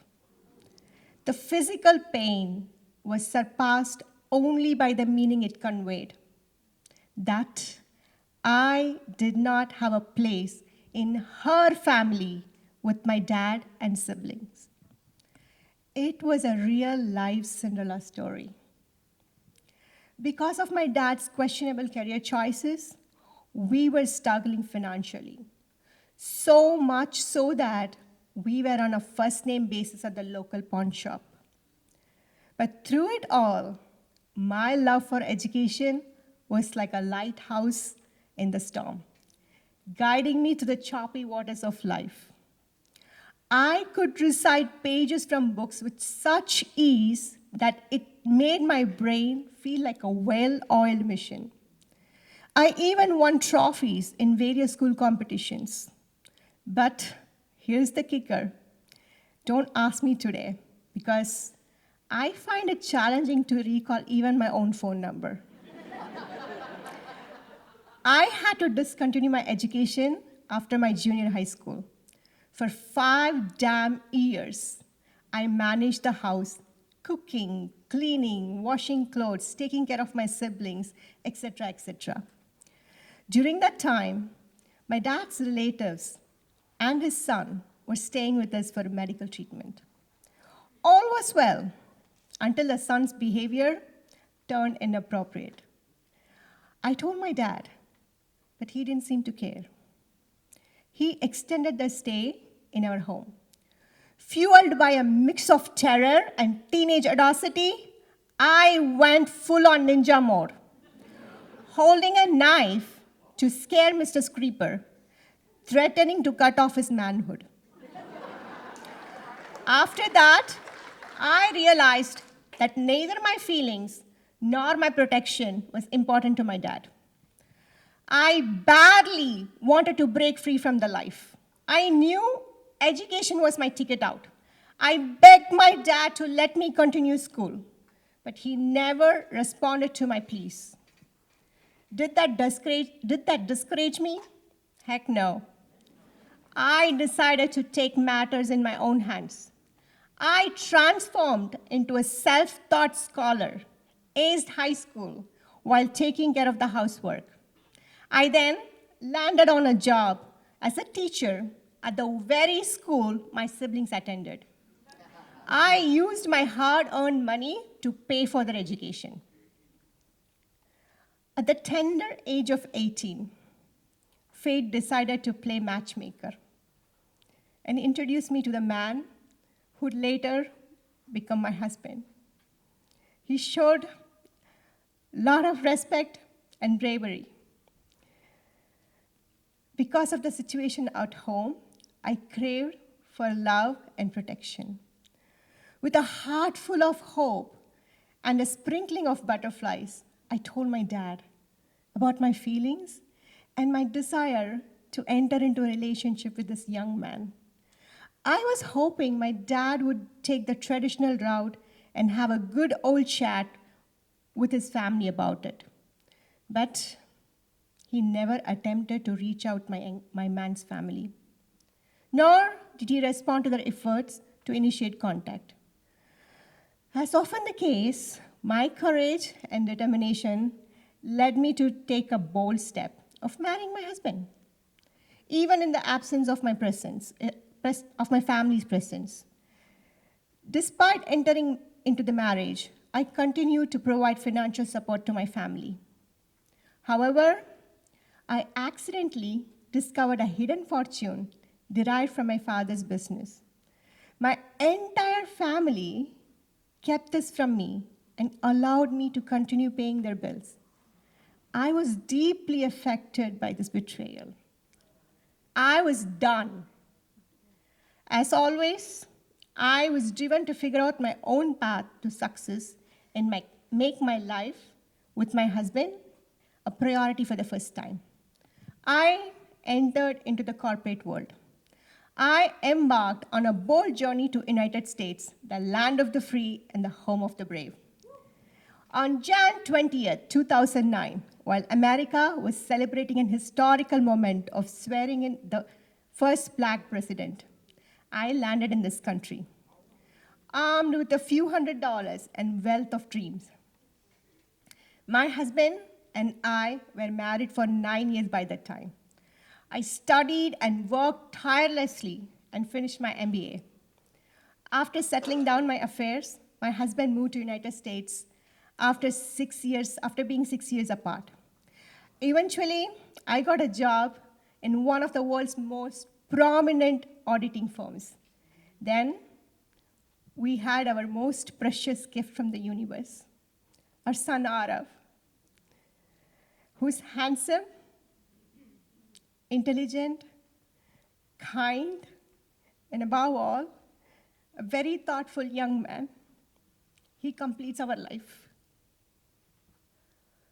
Immediately after I started working in the US, I created a nonprofit called Bodhi, meaning enlightenment, to support education for underprivileged kids back in India. I figured if no one else was going to support young kids who dreamt of having an education, then somebody had to. All through my life, I focused on my career growth and achieving personal accomplishment for a better life. I was very tough on myself. Perhaps I believed these successes would earn the affection of my family. When the year 2020 arrived, the whole world went topsy-turvy due to the pandemic. It was like the perfect storm for facing my deepest fears. And that's exactly what I did. I reached out to my dad. I wanted to know what happened with my mother. Why did he and his wife see raising me as some sort of burden? Why I never felt like I was not welcome in my own family? I had hope in my heart. You know, that kind that makes you believe in these tearful apologies and heartfelt reconciliations. But boy, oh boy, was I in for a surprise? Instead of an apology, my father's response was, "Karma will take care of it." Seriously? Bullshit. That's like the ultimate brush off, right up there with "don't worry, be happy." And to top it off, he claimed my life was so cushy that I had no right to complain. Well, there goes my hope for a heart-to-heart. My mind could not process my dad's response and let go of the idea that my family was not there for me. Despite all the heartache they dished out, I still cared for each one of them. For years, I shouldered the weight of their actions, questioning whether there was something inherently wrong with me. I really wanted their love desperately, but it always seemed out of reach. Exhausted from the years of struggle, depression, it crushed my life, took a toll on my well-being, affecting my diet, exercise routine, and sleep patterns. But then, my superhero squad, my dynamic duo, my anchors, my son and my husband stood by me. They are my angels, and words cannot describe how grateful I am for their unwavering support and patience. Then, a magical moment happened. A couple of old friends popped in my life and shed some light on my journey.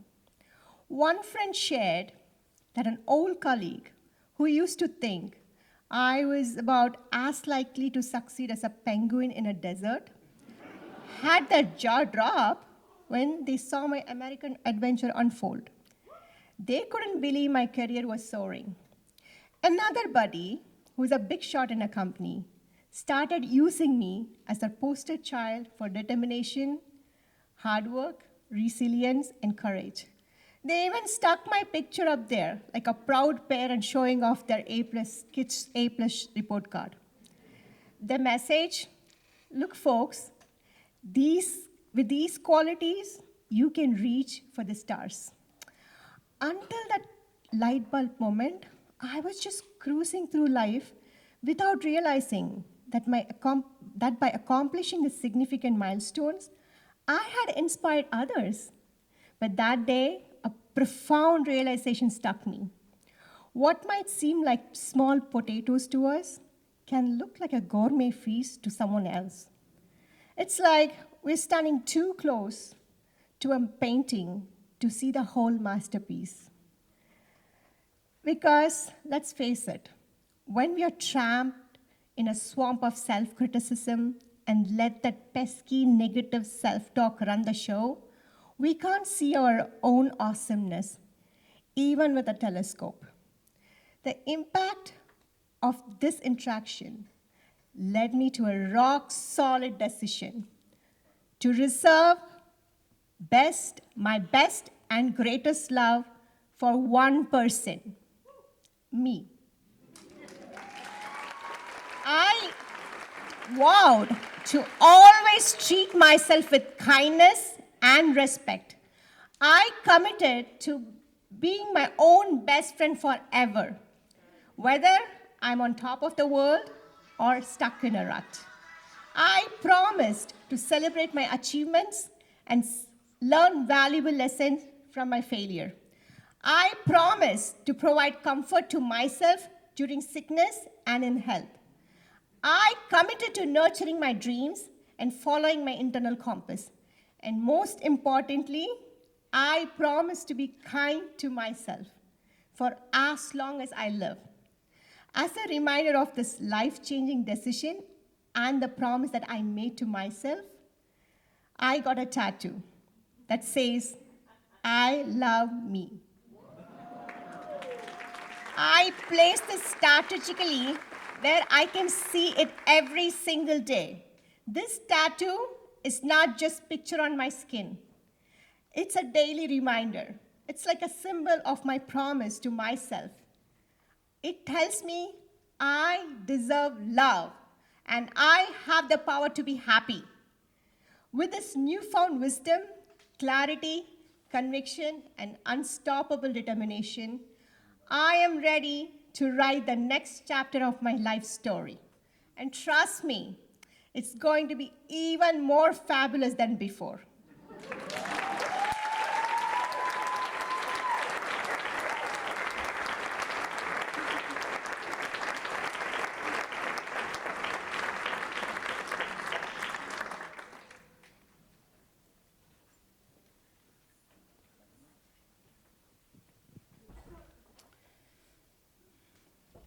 Wow, Heather, is there anything you don't do?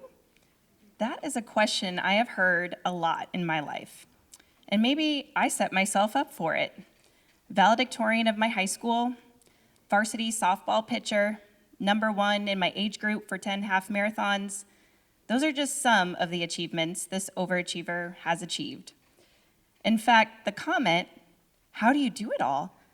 acts as some sort of invisible fuel, pushing me to be all that I can be. Complete with the polished appearance that makes it all look so natural, so easy, so attainable. And I can judge how successful my facade is by the comments that continue to come my way. "Heather, you always look so beautiful, so stylish. How do you do it?" "Heather, you are always smiling and so positive. What are your secrets?" "Heather, you always look so fit. You're so tiny. What do you do?" "Heather, you are always traveling and away, so involved in your community, so successful at your career. How do you find time for your husband and your kids?" I know these comments are meant to be compliments. I also know the more compliments I earn, the greater the accumulation of pressure, anxiety, doubt, and insecurity pile up. The more perfect I strive to be on the outside, the greater my obsession with my lack of perfection. There is a fine line between all that I can be and the inevitable more than I can be. This juggle between doing my best, looking the part, and fitting in began at an early age. When I was 8, I found myself starting all over when Dad took a job transfer with this company from Minneapolis, Minnesota to good old Towanda, Illinois. New friends, new state, definitely new scenery and climate. We moved as I was going into 3rd grade. City girl starting at a school where everyone already knew everyone. Most of the kids' families were in farming and agriculture, and it became extra apparent I was not from there when I stepped into my 3rd grade room for the first time. Class size was 12. I was extra proud of my frilly over-the-top dress with matching frilly socks, hair all done up, dressed to impress.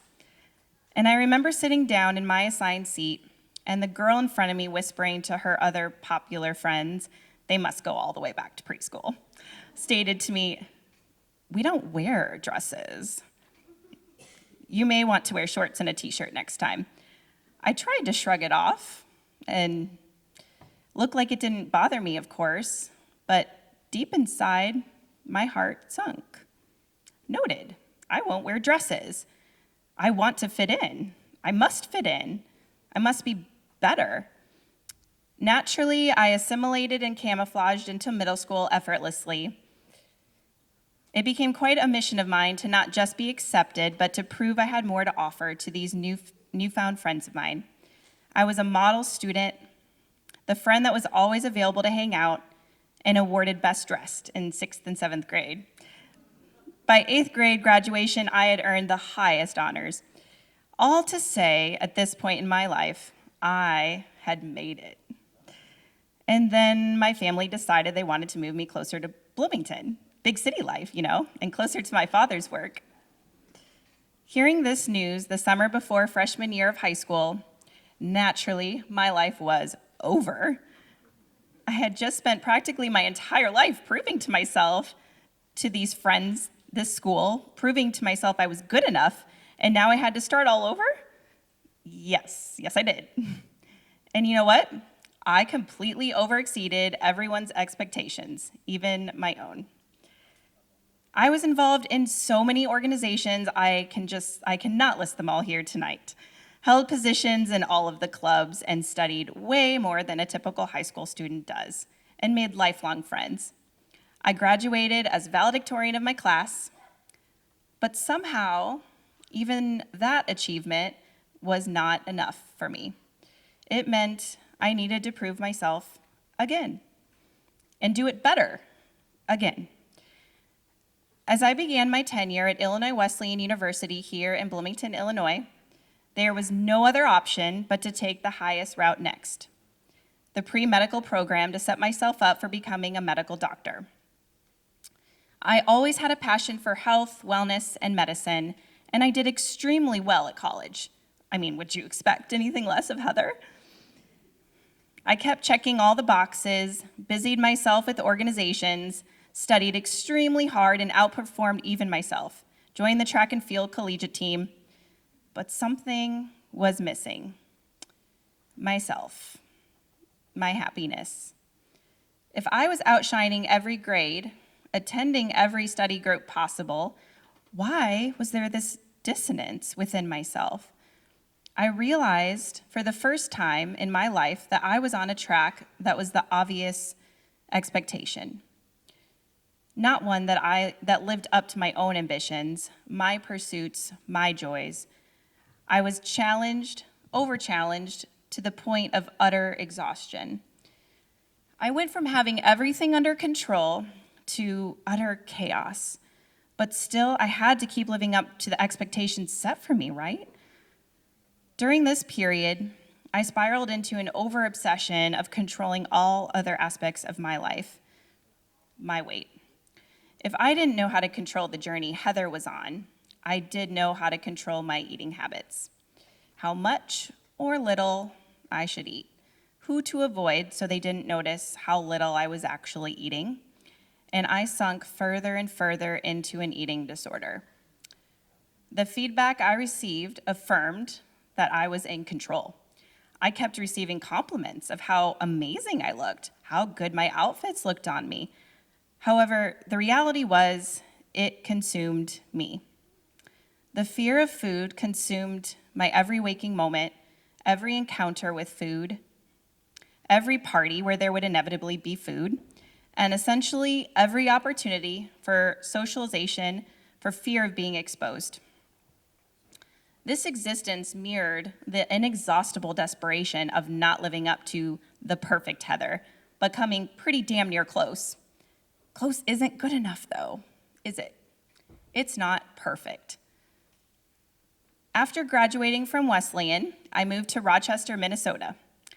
I decided to enroll in a year internship at Mayo Clinic during the year in between and work 3 odd jobs because, well, that's what typical medical students do, right? Taking a gap year to figure out oneself is now normalized and embraced. Then it felt like I was a failure, surely a target for others' mockery and judgment. There was something comfortable and safe about Minnesota for me. Was I embarking on a new opportunity and adventure, or was I simply running away from something or myself? Too early to tell, but I certainly was in full steam ahead Heather mode to find out either way. What does a typical post-baccalaureate degree student do with her life before her next move to utter perfection? Work at a trendy, slightly pretentious, but understated cool Alsatian French wine bar restaurant, obviously. Now, it's not to say during this time I didn't discover my true love of fine French and German wine. However, it also paralleled my ever-catalytic decline of my perception of myself and subsequently my body weight. It became a cyclical Groundhog's Day effect. Wake up, before anyone else in the apartment complex, robotically elliptical for at least 90 minutes while mindlessly watching Robin Mead. Busy yourself, Heather, with 3 jobs. No one will notice. Too busy to sit down and eat. Too busy to hang out with a good friend. Keep going. Don't stop and eat that bread. Shit, why did you eat that slice of bread? Damn it, you suck. Failed. Now you may as well just eat the whole damn loaf. Start over tomorrow. Go to bed and hide from your roommate. You can do better next time. Alarm goes off.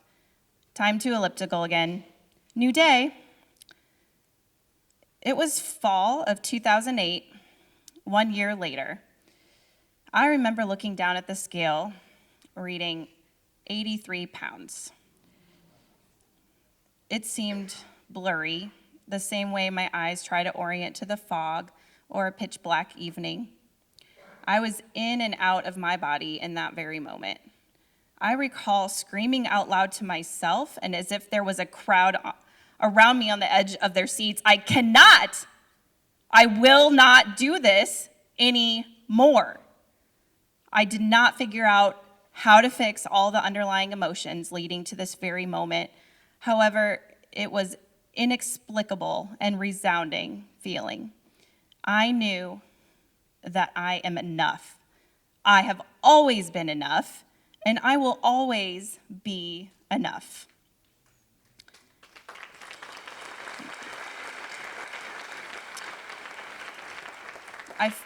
I felt a love that was palpable, everlasting, and authentic. God's love. I remember feeling good enough for the first time, perfect in his eyes, now, then, and always. A huge weight lifted from my chest, and I was ready to let go of the race to perfection, of the need to prove myself to others, of the path of expectation. I was free to be beautifully me. Fast forward to today, I am not defined by my affirmations from others. I am not defined by my list of awards and honors. I am not defined by how many committees I'm on, nor by how many leadership positions I hold. I'm not defined by my trauma. I am, however, defined by my connections and interactions with others. I am defined by how my darling kids light up my world with their joy in the majesty, purity, innocence of pointing out a cumulus cloud in the sky, an extraordinarily large fry, a beautiful scripture randomly spewed on a car ride to the grocery store. These things define me, solidify me, embolden me to be the best version of myself. Suffering with an eating disorder is no joke, ladies. Many women and men suffer in silence, all ages, genders, socioeconomic backgrounds. It does not discriminate. I am here to say I have overcome my eating disorder victoriously, but I am also here to say no bullshitting. It is a lifetime battle and mindset. Finding the right support system, loving community of friends and family, counseling and accountability is key and crucial in my recovery process. Today, I stand not so perfect and perfectly in love with the realization of who I am designed to be in this world. Heather Miller.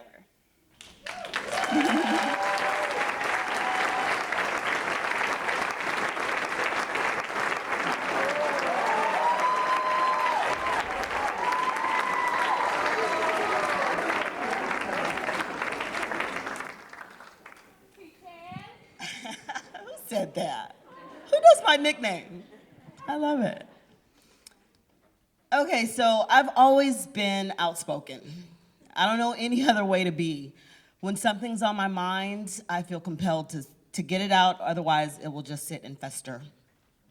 I have 3 siblings, and as the Cannon family's self-proclaimed wild child, I have never been diagnosed, but I may be a little ADHD too.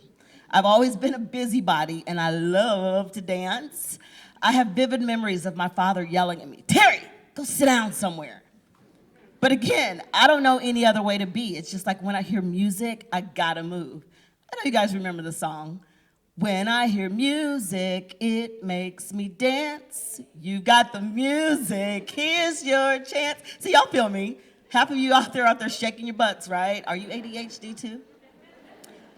I'm also a Gemini. Oh, okay. Yeah, I was waiting for some oohs, but understand this. I'm not two-faced, okay? That's my outspoken twin.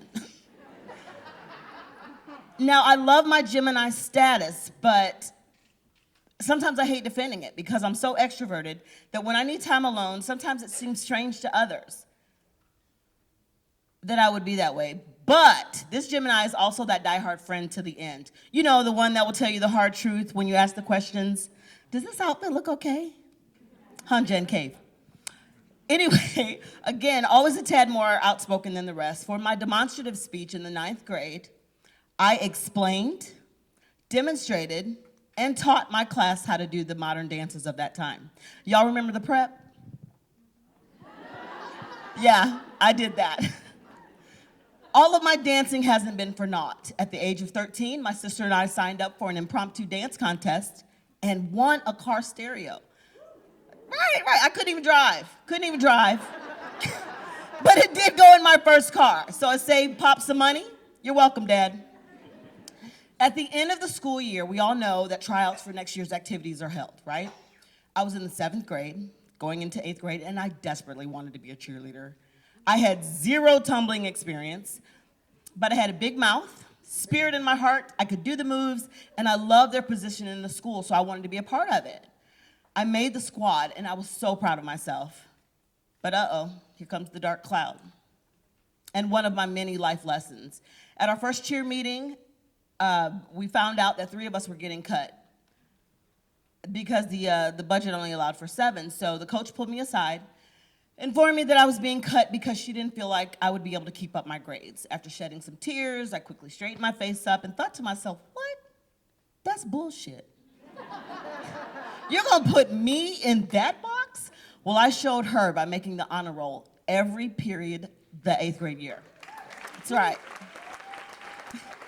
My dance success continued when I made the pom squad my freshman year, and then I was elected captain by my sophomore year. One evening, I ran into Mrs. Ritchie at Kroger. Terri, you're on the pom squad, she said. With a sheepish grin, I replied, yes, and it's all thanks to you.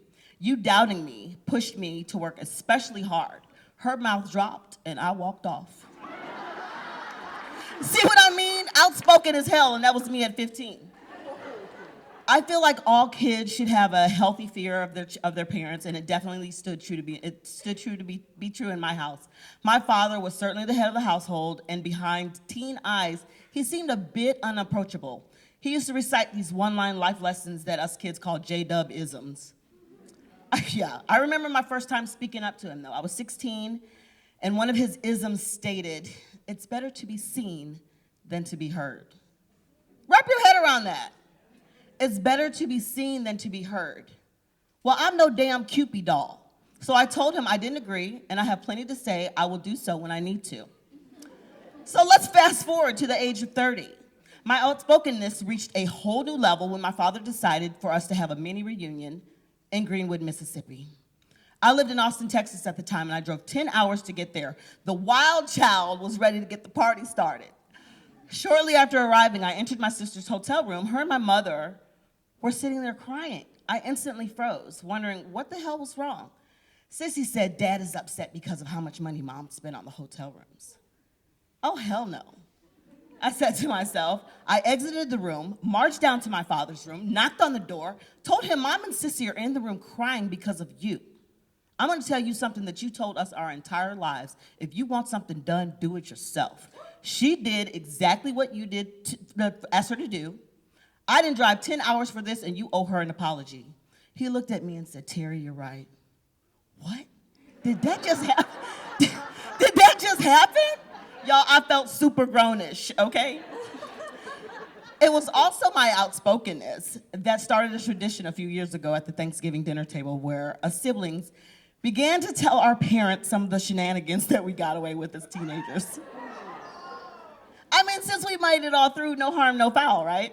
So the story of me attempting to attend a New Year's Eve roller skating party in Bloomington, Illinois, the clutch going out, and us literally pushing my car back from Morton to Peoria surely made their mouths drop. Yeah. So my outspokenness has shown up in my intimate life as well. One of my old flames has always tried to reconnect with me after several repeated asks and offers to take me out. I always said no. He kept asking and kept asking if we could get together again, and the goosebumps are rising. My stomach is churning. My ears and face are getting hot. Please, so-and-so, I'm not gonna say his name, but please, please, please, do not ask me a question if you cannot handle the answer. Does he not know? I'm gonna tell you the truth. He insists on asking, so here goes. I told him that he was the worst sex I have ever had in my entire life. The look of shock came over his face. He quickly defended himself, stating that was years ago. Just give me another chance. I'm sorry, but when the prep time takes more than the actual sex act, I'd rather not roll the dice and waste my time. You know what I'm saying? I don't need, I can stand no minute, man. Yes, feel me on that one. Okay, so a lot of you know me from the Boys and Girls Club in Western Avenue. And the kids often ask me if I like what I do. My response is always yes, because I didn't have a Mrs. Cannon when I was growing up. I didn't have someone to listen to me and help me guide my choices and decisions. So I'm glad to be whoever they need me to be in their moment of crisis. I do receive a lot of praise for the work that I do. And I gotta tell you, I didn't know that this would be the work that I was called to do. You know, I possess more testosterone than the average female. So when I was asked what I was going to major in at SIU, my response was always men. I was not the little girl who had my wedding planned at the age of 8. I was too busy playing football in the back with the boys. So I do have 2 beautiful children, though. Shanice is 30 and Christopher is 19. Can I pause to talk about my offspring for a second? Like, I love my babies to death, but I swear I was just the carrier monkey for these baby daddy clones. I swear, but I am glad that they did both inherit my personality. So there was a time period before starting my work with nonprofits that I was unclear about what I wanted to do. In that transitional period, I took an adult swim class. My sister and I never learned how to swim as kids. My mother spent every other Sunday washing, oiling, pressing, and rolling our hair. So damn it, you better not get your hair wet. As you can see, I am not a slave to my hair today. I truly feel like women sometimes hide behind it, and I'm an open book, so what the hell do I need it for? So by taking that swim class and learning how to float, yes, this butt can float. That class brought me so much joy that I sought out to work for the organization. I landed a part-time job in HR for the Peoria Park District, and 3 months later, I was the manager of Logan Recreation Center. My life's calling was revealed. I loved working with kids. Their screams and squeals was music to my ears. I enjoy teaching them the ways of the world, and I certainly don't mind getting in their butts when it needs to be done, because I truly believe it takes a village. People have praised me for the work that I do, and I had to stop and think about it, why and how I reached this status. It's only because I've mucked up a lot of things in my life. Some lessons come hard, but there's a compassion in me that truly just wants to help. My outspokenness has served me well in my nonprofit career as the town crier. Hey, Mr. CEO. Hey, Mr. Businessman. I have a big mouth. I'm not afraid to say what has to be said, nor am I afraid to ask for the things that my organization needs. I always say a closed mouth doesn't get fed, and doggone it, I like to eat. So just a couple of more tidbits about me. I'm single. Why is that so funny? Free-spirited, bold, and a spontaneous woman. To know me is to love me. Those that truly know me know that I love the Green Bay Packers. Go Pack, go! And that I love to roller skate. I got my first pair at the age of 5, and I've been hooked ever since. So just like Beyonce becomes Sasha Fierce, I become skate diva when I strap these things on. When my kids see me at the rink, I have to tell them. I place my finger over my mouth and say, shh, I'm not Miss Cannon tonight. Skating takes me to another place, and because of my mentor status, I'm sure that you're picturing me skating to Dancing Queen or Rock, Skate, Roll, Bounce, maybe even Xanadu. But nope, I enjoy music with a good hip-hop beat. I truly love me some City Girls, Doja Cat, and Megan Thee Stallion. So, Captain Hook, if you out there, holla at your girl.